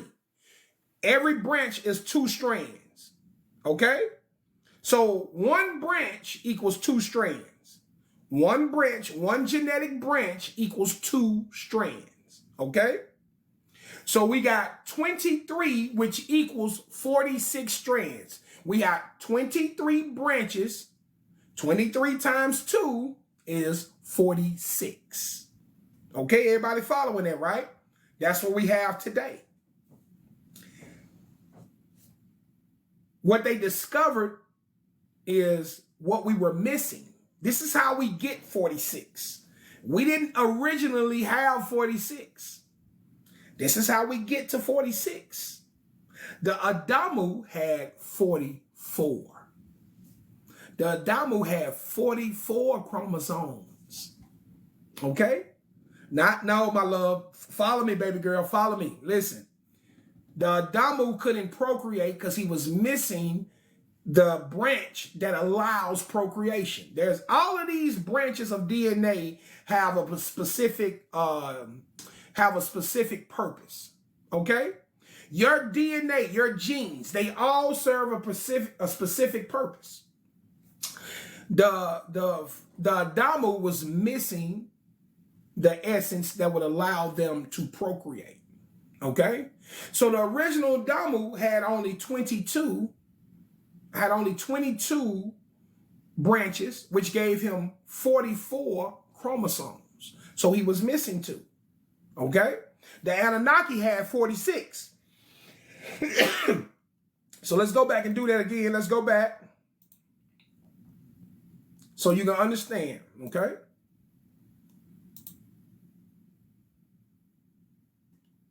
Like 2 entwined serpents, Nigga Zeta separated the essences. Arranged like 22 branches on a tree of life were the essences. Their bits were comparable. The images and likeliness they properly determined. 22 they were in number. But the ability to procreate they did not include. Okay, so they were looking at the human chart and they saw that it was only 22. It didn't include the ability to procreate. And so Nigga Zeta said another 2 bits of the Anunnaki essence, another 2 bits in the Anunnaki's essence is present. That is not present in the Adamu. Okay, so he said there's 2 branches missing from the Adamu. 1 male and 1 female. Without them, there was no procreating. So them to explain. So in order for a woman to be able to give birth, she's got to be XY. The man is XX. She has to be XY. She can't be XX, right? She can't be XX or she would have been a dude, right? Or she can't just be YY, right? YY don't give you the ability to procreate. Okay? So they had to add another bit to the genome sequence. They had to add another bit to the genome sequence. In the molds of Adamu and Tiamat, in the combining, they were not included. Ninmah heard this and was distraught. With frustration was Enki seized. So everybody mad because they feel like, man, we done did all this fucking work and we messed up. How we missed this? That's what they mad about. The Anunnaki mad because they like, how did we miss this? Okay? Because they don't know yet what they gotta do to fix the problem. They still in that space where they like, fuck, man, we gotta do this shit all over again. But there's a fix. There's a simple fix to make this right. It's coming. It's coming. The clamor in the Abzu is great. Mutiny is again in the making. So Enki was saying to them. So Enki was telling them, man, we got to hurry up because these niggas about to revolt again. Okay? They clamoring for these workers to do the work. We got to figure something out. Primitive workers must be procured, lest the gold extracting shall be ceasing. Nigga Zeta in these matters were learned. A solution he was proposing. To his elders, Enki and Ninmah, in the house of healing, he whispered. All the heroines who were with Ninmah, he sent away. They locked the door behind the 3. With the 2 earthlings, they remain alone. Okay? So Nigga Zeta figured something out. This is Thoth. Okay? Nigga Zeta is Thoth. Thoth figured out what he needed to do. Okay? So he told all of the nurses, I'm going to need y'all to leave out. Y'all leave out. Leave us with the Adamu and leave us with Tiamat. Okay? Yeah, Thoth is the legend for real. Shout out to Thoth, man. That's our leader. So he sent everybody out the room except him, Enki, Ninmah, Tiamat, and Adamu. Okay? Upon the four others, Ningazita, a deep sleep, caused them to descend. The four he made unfeeling. Okay? They in the laboratory. They in the lab. They in the doctor's office. Or put it. Let's say they in the surgical room. Okay? So let me read that to you again so you can understand what's going on. Upon the four others, a deep sleep Ningazita caused to descend. Okay? Upon Enki, Ninma, Tiamat, and Adamo, a deep sleep he caused to descend. So what's going on, guys? What is Ningazita doing to them? What is Ningazita doing to them? They in a surgical room, and he has caused a deep sleep to descend. The four he made unfeeling. Anesthesia. Come on with it, cat. All right, he put him to sleep. He put him to sleep. This is y'all getting this chance to see, take a look at the Anunnaki performing these surgical operations, okay? Because this is what had to happen. So he put them under anesthesia. So he put Adamu, Tiamat, he put Enki and Ninma to sleep. Here we go. Y'all ready? From the rib of Enki, the life essence he extracted. From the rib of Enki, not from Adam. Adam's rib did not go into Tiamat. From the rib of Enki, the life essence he extracted. From the rib. It's a reason they got it from the rib. The genetic material needed for procreation is in the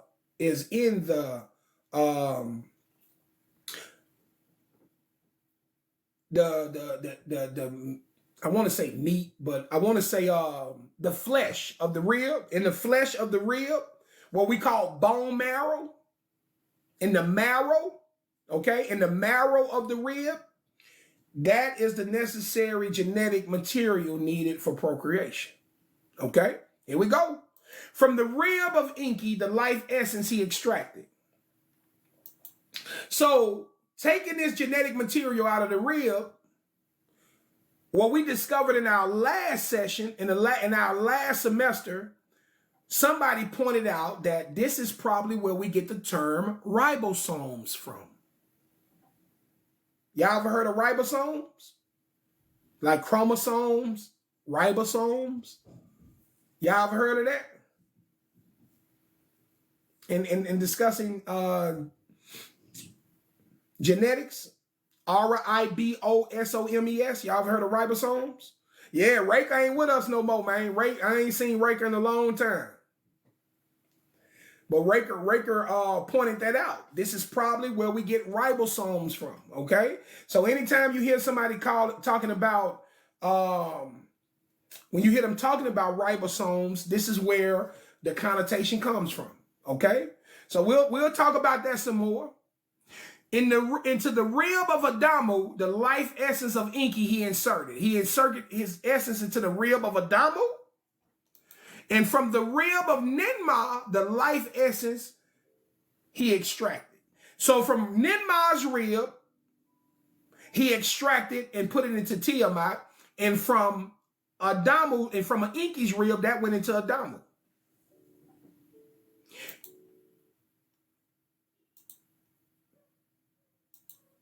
Simone, you think somebody making this up? You really think somebody making this up? This shit don't even sound like it could be made up. This shit sounds so right. It made the Bible look ridiculous. It sounds so... Somebody made it up in 1823? You think that they had this knowledge in 1823 and 1850? Psh. From the rib of Ninma, the life essence he extracted. Into the rib of Tiamat, the life essence he inserted.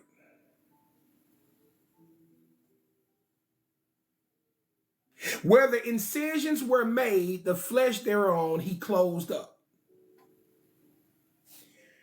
Then the four of them, excuse me. Then the four of them by Ningazita was awakened. It is done, he proudly declared. To their tree of life, 2 branches have been added. Okay? So we've added 2 branches to the tree of life that takes us from 44 chromosomes to 46. Okay? This is why they couldn't procreate at first. They were short 2 chromosomes. Okay? So that took us from 44 to 46. To their tree of life, 2 branches have been added. With procreating power, their life essence are now entwined. Let them freely roam as one flesh, let thorn knots each other, Ninmah was saying. Into the Eden's orchids, they freely roam. Adamo and Tiamat were placed. Of their nakedness, they became aware. Of malehood and femalehood, they were knowing. Tiamat made aprons of leaves from the wild beast to be distinguished. Got real biblical. It got real biblical. Huh? Come on now. He put them back in the Eden, but they different. They different now. That genetic upgrade did more than give them the ability to procreate. That genetic upgrade gave them the ability to use more capacity of their brain. It gave them more cognitive thinking ability. Do you understand that? See, even though it successfully allowed them to procreate, there was some other stuff it allowed too. Okay? And some other stuff is allowed too. So he put them in the Eden in the Bible. The fruit in the Bible, my love, we in the tablets. The fruit in the Bible, we in the tablets. So you just got the fruit. You just got the fruit, Corlisa. The fruit was the surgery. It was the surgery that allowed them to be knowledgeable. That's what you're learning right now. Now, just slow down. Watch this. So they put them back in the Eden. And all of a sudden, they became aware of their surroundings. Now they knew that they were naked. They know now, because now their brain is working a whole different way from this genetic upgrade. And they know that they're naked now. So they started to cover themselves up. Tiamat started to make aprons out of leaves. Tiamat started to make aprons out of leaves. Oh, I got you, my love. Tiamat started to make the aprons out of the leaves because she was trying to distinguish herself from the other ones. You know what I'm saying? She know now. They aware. Okay? At first, they was walking around naked. They didn't know what no clothes was. They wasn't even, their mind wasn't upgraded to know that they were naked. Okay? So to understand this, you have to understand brain capacity. Whatever this genetic upgrading did, it allowed them to use more of their brain capacity. A primitive animal is not using the same amount of brain power that you use. Okay? You're using a far more significant amount as a human. So when they were the Adamu, they were still super primitive. They were still missing that piece that made them have cognitive thinking ability. Okay? So that's what the DNA, that's what the upgrade did for them. It made them aware. It made them very aware. All right. So let's see what's gonna happen. Now we finna close it out on this last piece. Let's see the result of them being aware. Let's see what happens as a result of them being aware.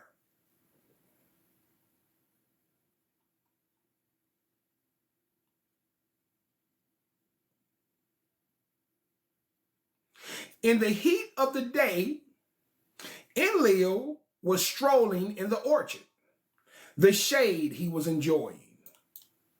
Uh-oh. My boy Enlil out taking a walk, just enjoying the shade. He in the Eden. Remember, Anu gave the Eden to Enlil. Okay? Put a 1 in the chat if you remember that. Remember that Anu gave the Eden to Enlil. Okay?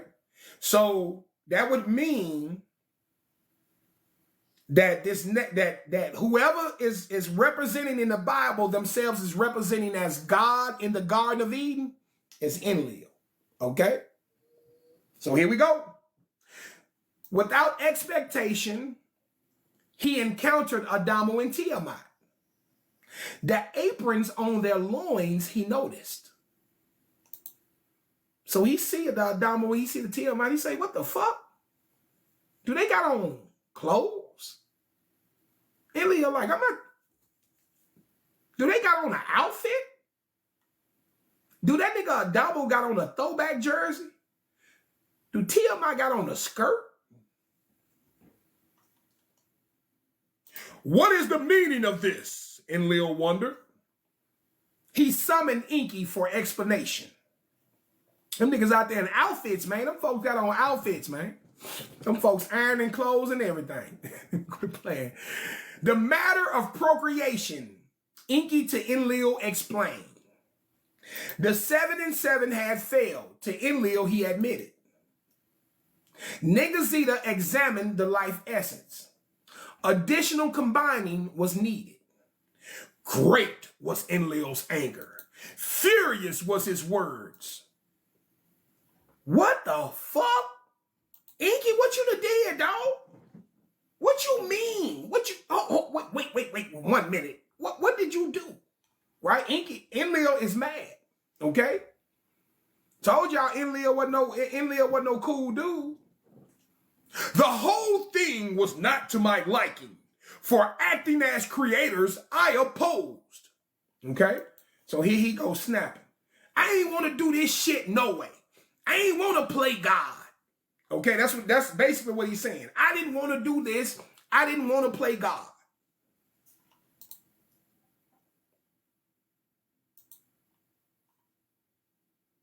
The being that we need, it already exists, is what you said to me. Now, ain't that right, Enki? Didn't you tell me the being that we need already exists? All we need to do is put our mark on it. That's what you said, Enki. All we need to do is put our mark on it. This is Enlil speaking. Healing heroines have put themselves at risk.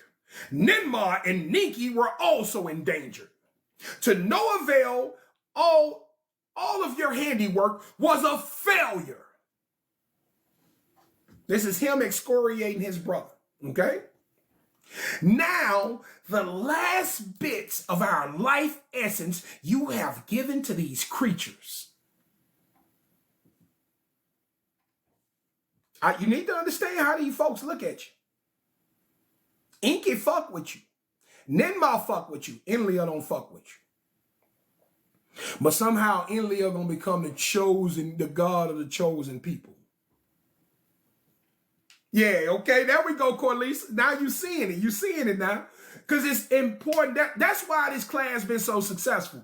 That's why I'm out doing Billy Carson. Billy Carson is going to give you a bunch of fucking data. It's going to sound like you're talking to a nerd. Okay, guys, let me tell you this. Next, this. He ain't going to give you no life. Billy Carson ain't going to give you no life with this shit. He ain't going to give it to you. Even though I'm just joking around, it helps to see how they are saying things. It helps to see their viewpoint, their perspective. You need to know who these people are. Because see, let me tell y'all something. It's a reason why we got niggas around here calling theyself a Lalu. It's a reason why we got niggas around here calling theyself Marduk and Enlil. Oh yeah, go out here looking in this TikTok world. You got a lot of dudes out here calling themselves Marduk, Enlil, and all of this shit. But you know why? Because they ain't never had the proper teaching. If you had the proper teaching, you wouldn't want to be associated with Enlil or Marduk. I'm just being real. I know you like him, Heaven Year. But the information I got on Marduk was a bitch-ass nigga just like his uncle. He was just like his uncle. Now, Enlil go have some times where I like Enlil. There's going to be some times where he all right. There's going to be some times where he all right. You know what I mean? There's going to be times where we kind of feel bad for Marduk. But they are who they are. Okay? So, Enlil is excoriating Enki about giving their last bit of life essence to these creatures. Okay? To be like us in procreation, perchance our life cycles on them to bestow. Thus did Enlil speak with angry words. Enki, Ninmah, and Ningazita with words, summoned with words to, okay, let me read that again. They had that shit messed up.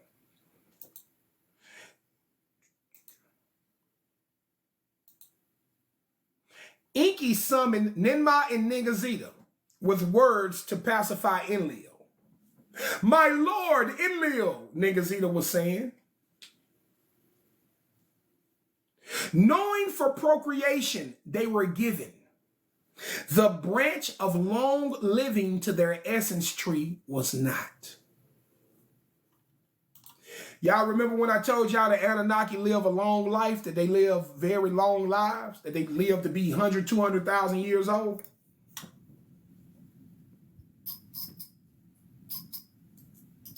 Nigazita just told you, I didn't give them our essence that allowed them to live these long lives. Okay, so Nigazita just told Enlil. Enlil was worried that he not only gave us the ability to procreate, but also gave us the ability to live long lives. The Adamu didn't have that ability. But the Homo sapiens sapien, remember I told you, it's two groups. This the first group of humans. This ain't the last. This ain't even the biblical Adam and Eve. This ain't even the biblical Adam and Eve coming up next. This ain't the biblical, I know, that fucked y'all up, didn't it? This ain't the biblical Adam and Eve. This the first group. That was the first group. And then as the second group, that was the Homo sapiens. And then there's Homo sapien sapien. The Homo sapien sapien was a civilized man. Okay, so we're gonna get there. Told y'all, we ain't heard nothing yet. So Ningazita told Enlil that, hey man, we didn't give him long life. Ninmah then spoke up to her brother Enlil. She was saying, what was the choice, Enlil? To end it all in failure? Nibiru in doom to face its fate? Or try and try and try, and by procreation let the earthlings the toil undertake? So Ninmah is saying to Enlil, nigga, what choice did we have? We could give up and go back to Nibiru or keep trying.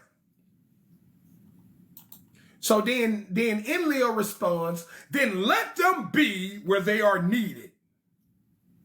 Enlil with anger said, to the Abzu, away from the Eden, let them be expelled. Boom, there's your Adam and Eve being expelled from the garden. There's your Adam and Eve being expelled from the garden.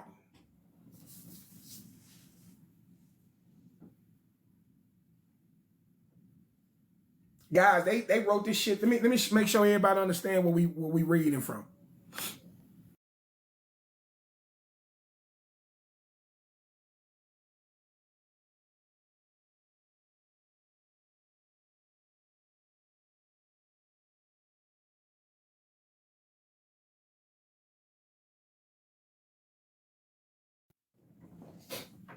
Guys, they wrote this shit is in stone, guys.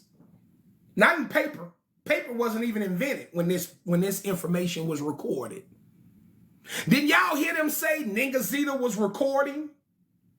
See, what y'all don't understand, in order for the Bible to happen the way society has taught you, God had to have somebody here recording events. Somebody would have had to be here. But when we read the tablets, we see, yeah, it was somebody recording. It just wasn't no God. It wasn't no God. It was the Anunnaki. They were here recording everything they were doing, writing it down. And listen to this shit. Brother, they talking about surgery. Brother, they explaining surgery. They explaining a clean white room. They explaining laboratories. They explaining a fucking C-section. That would be amazing to hear, even if you was talking about in the 1800s. Let's wrap our mind around this shit. If somebody was doing all of this in the 1800s, I would still be blown away. Now wrap your mind around the fact that this 450,000 years ago, or 250,000, however you want to slice it. Ain't nobody making this shit up. You can't make a story up this good. You can't make something up that this informational. Think about the way they explaining shit. Now, which one is making most sense to you? Ask yourself, don't that make sense? They genetically upgraded them, gave them the ability not only to procreate, but to understand and have knowledge. Not a fucking apple. Now, women, I want to talk to my sisters for a minute. My sisters, society has lied on you through and through. You got men out here treating women like shit, talking about, oh, if it wasn't for Eve making Adam eat the apple and everything will be all good. There are civilizations that treat women badly based off of this shit. You know how they treat the women over in the Middle East? It's based off of this shit. Y'all don't realize that Islam comes from this. Christianity comes from this. Them ain't separate entities. They all come from this. Please do your research. So they treat women like shit based on this idea that Eve corrupted Adam. They lied on you, my sisters. Come on, man. That's got to be worth something. They fucking lied on y'all. The whole world is out here believing that Eve tricked Adam into eating some goddamn apple. Niggas blaming women for that shit today. That is not what happened. If you a baby brain, that's what you believe happened. This was a surgical process that upgraded their mental capacity as well as their ability to procreate. That's what the fuck happened. And once their mental capacity was upgraded and they were aware, they started to put on clothes. And when Enlil saw that they were no longer naked because he was a freak and he preferred them to be butt-ass naked. Now, you know that. Come on now. You know Enlil was coming down there looking at TIAMAAT. You know that's why he was mad. Let's keep it a buck. The real reason he was mad is that TIAMAAT had on clothes and she usually buck naked around 3:30. When he make his stroll. Enlil usually make that stroll around 3:30 and TIAMAAT be over there by that tree buck naked. And he liked that. That nigga might have liked to see he might have liked to see Adamu too. He might was an old freak. But that's why he was mad. Them folks had on clothes. Who the fuck told y'all to put on clothes? So watch this. So the Bible, in that children's story that the Bible gives you, they tell you, Eve made Adam eat the apple and it gave him knowledge. So which one you would believe? Hold on, let's stop the bullshit right quick. Which one you believe? Do you believe that an apple gave somebody knowledge? Or do you believe a genetic upgrading gave somebody knowledge? Which one you believe? Genetic upgrading, 1, apple, 2. If you think the genetic upgrading gave him knowledge, give me a 1. If you think the apple gave him knowledge, give me 2.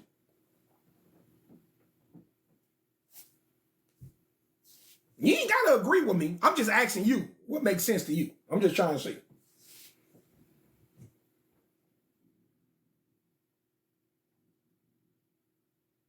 Guys, check it out.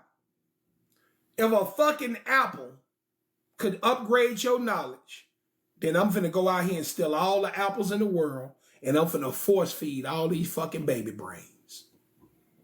I am gonna be out here we're gonna grow 1 million apple trees. Because the way society is looking, we are in desperate need of them apples. If it's an apple out there, see, they made y'all believe. First, let me show y'all what they did to y'all. They made y'all believe that the Garden of Eden was some kind of mythical, magical place. That's the first fuckery. Got you believing that. Because you don't know what the fuck the Garden of Eden was. You just listening to the story. So they got you believing that the Garden of Eden was some mythical, magical place. God is there, and this fruit, it's got magic fruit, and if you eat this fruit, you're going to get some knowledge and all that old shit. That's what they sold y'all on. But baby, we in the age of Aquarius. This is the age of knowing. We are in the age of information. We don't got to guess no more. We can do research. We can use cognitive thinking ability to put together. We can ascertain what happened in a situation just by putting the facts together. That's what intelligent people do. Intelligent people don't walk around believing. That's what religious people do. Who you think smarter? The people that's actually researching, or these fucking religious people that's giving all their money to TD Jakes and Creflo Dollar? And man, don't start me, man. That's why I'm trying to be a leader for my community. My fucking community needs me. I don't even got a choice to do this. It ain't even a choice no more. Because I'm looking around and I don't see nobody else on this level with this knowledge that teaches it the way I teach it. I ain't got no choice. I gotta be the one to teach my people. You don't think that this is important? Now y'all see why it's so important to do this shit on TikTok? For all the people that keep telling us, man, go check out another social media site. Guys, TikTok is the best for doing this shit. I'm going to have to go to YouTube because they might be shutting TikTok down in January. So I'm going to switch over to YouTube. I hope they don't shut TikTok down. Because even though I can't stand the people that own TikTok, I am grateful for the fluidity that this app has allowed me to have. This app has allowed me to bring together like-minded people. You can't do this on YouTube. You can't do this on Facebook. You can't do this on none of these sites. But on TikTok, when you talk about a certain thing, the TikTok algorithm will bring you everybody that's looking for the information that you're looking for. And that's how we was able to build this. It brought me the like-minded individuals. So yeah, I got to teach. And so I lean on the community to help me. I say, man, y'all always talking about y'all want better. So if somebody came to the community and say, hey, man, we got to upgrade our knowledge. We got to upgrade our understanding. And we got somebody that can do that. But are y'all willing to support this person and allow this person to teach the people? Are y'all going to give this person the tools that they need to go out and help the community? Or are y'all going to sit back and say, no, I ain't going to do that? We can't, hey man, the melanated community, we can't keep saying we want to be. See, I'm going to tell y'all what's going on. The people that's above us, they kicking our ass. Ain't nobody coming to help us up. Ain't nobody, y'all done let the white man give y'all too many fucking handouts. Too much government assistance. Because you always looking for somebody to fucking save you. You're looking for this Jesus dude to save you. You're looking for the government to save you. Time to save yourself. It's time to support the leadership. If it's leadership in your community, it's time to get behind it. You're not already wasting a bunch of money on bullshit. How much more money can you spend on McDonald's? How much more money can you spend on hookah and marijuana and beer and bullshit? How much more money? You motherfuckers got all the money in the world to waste on bullshit. But then want to turn their nose up when I say, hey, man, I charge for the course because I'm trying to build this movement because I want to teach my people, lead my people, and help my people.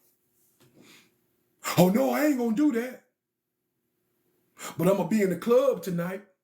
Well, nigga, go to the club. And when the white man stepping on your ass the next day, when the white man keeps stepping on your ass, don't get up and talk about unfair.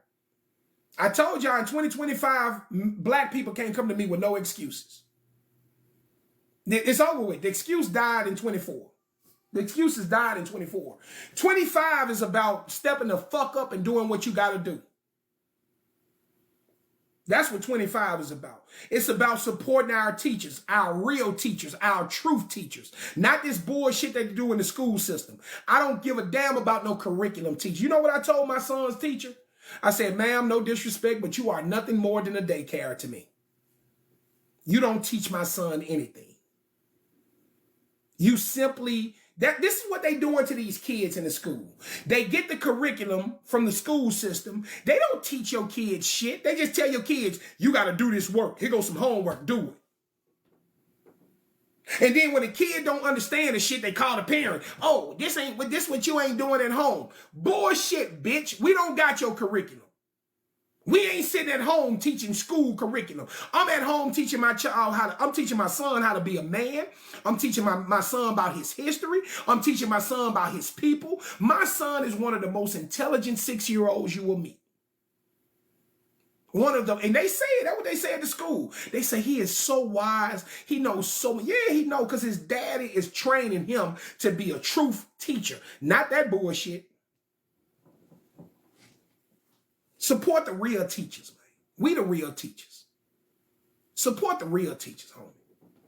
This shit, come on, man. Come on, man. These folk got y'all out here talking about the woman is responsible for all the trouble in the world. The woman made the man sin. Bullshit. Put some respect on our sister's name, man. Put some respect on their name. You done lied from them. You done lied on them. So then, in the Bible, you learn that once they ate this apple, it made what? Hold on. Once they ate this apple, it made God mad. Well, who is God, gang? Who got mad, gang? Who got mad? Huh? In the tablets, who got mad? Who got mad? And there's your God. And there's your God. And there's your God of the Garden of Eden. There is no, let me tell y'all something. I gave y'all my System of God class. And I already told you the concept of God, there's a system of entities that is responsible for creation. There's not one single solitary God. There's a system of entities, and one of those entities may be more important than the other entity. Fine. But this shit here, this Bible, you dealing with 4 different gods in that Bible. You just met one of them, Enlil, the Hebrew God.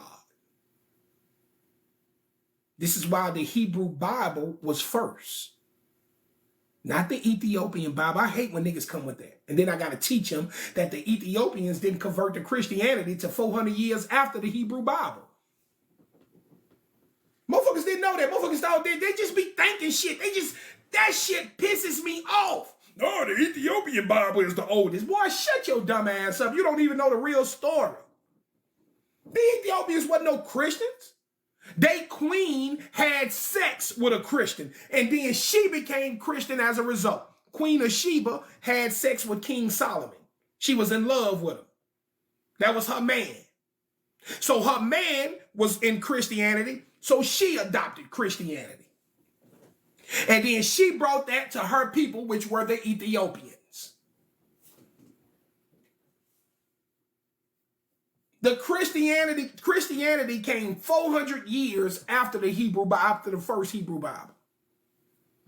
I need y'all to know that Yahshua was considered a Hebrew, a Jew. Do y'all understand that? The guy that y'all call Christ, Jesus Christ, he was a what? A Jew. A Jew is a Hebrew. So that's why y'all need to be present for my Yahshua, for my class of Yahshua, so you can see how he fit into that. Yeah, man, we do it all. We do it all, baby. So here you go. There you go. Enlil with anger said to the Abzu away from the Eden, let them be expelled.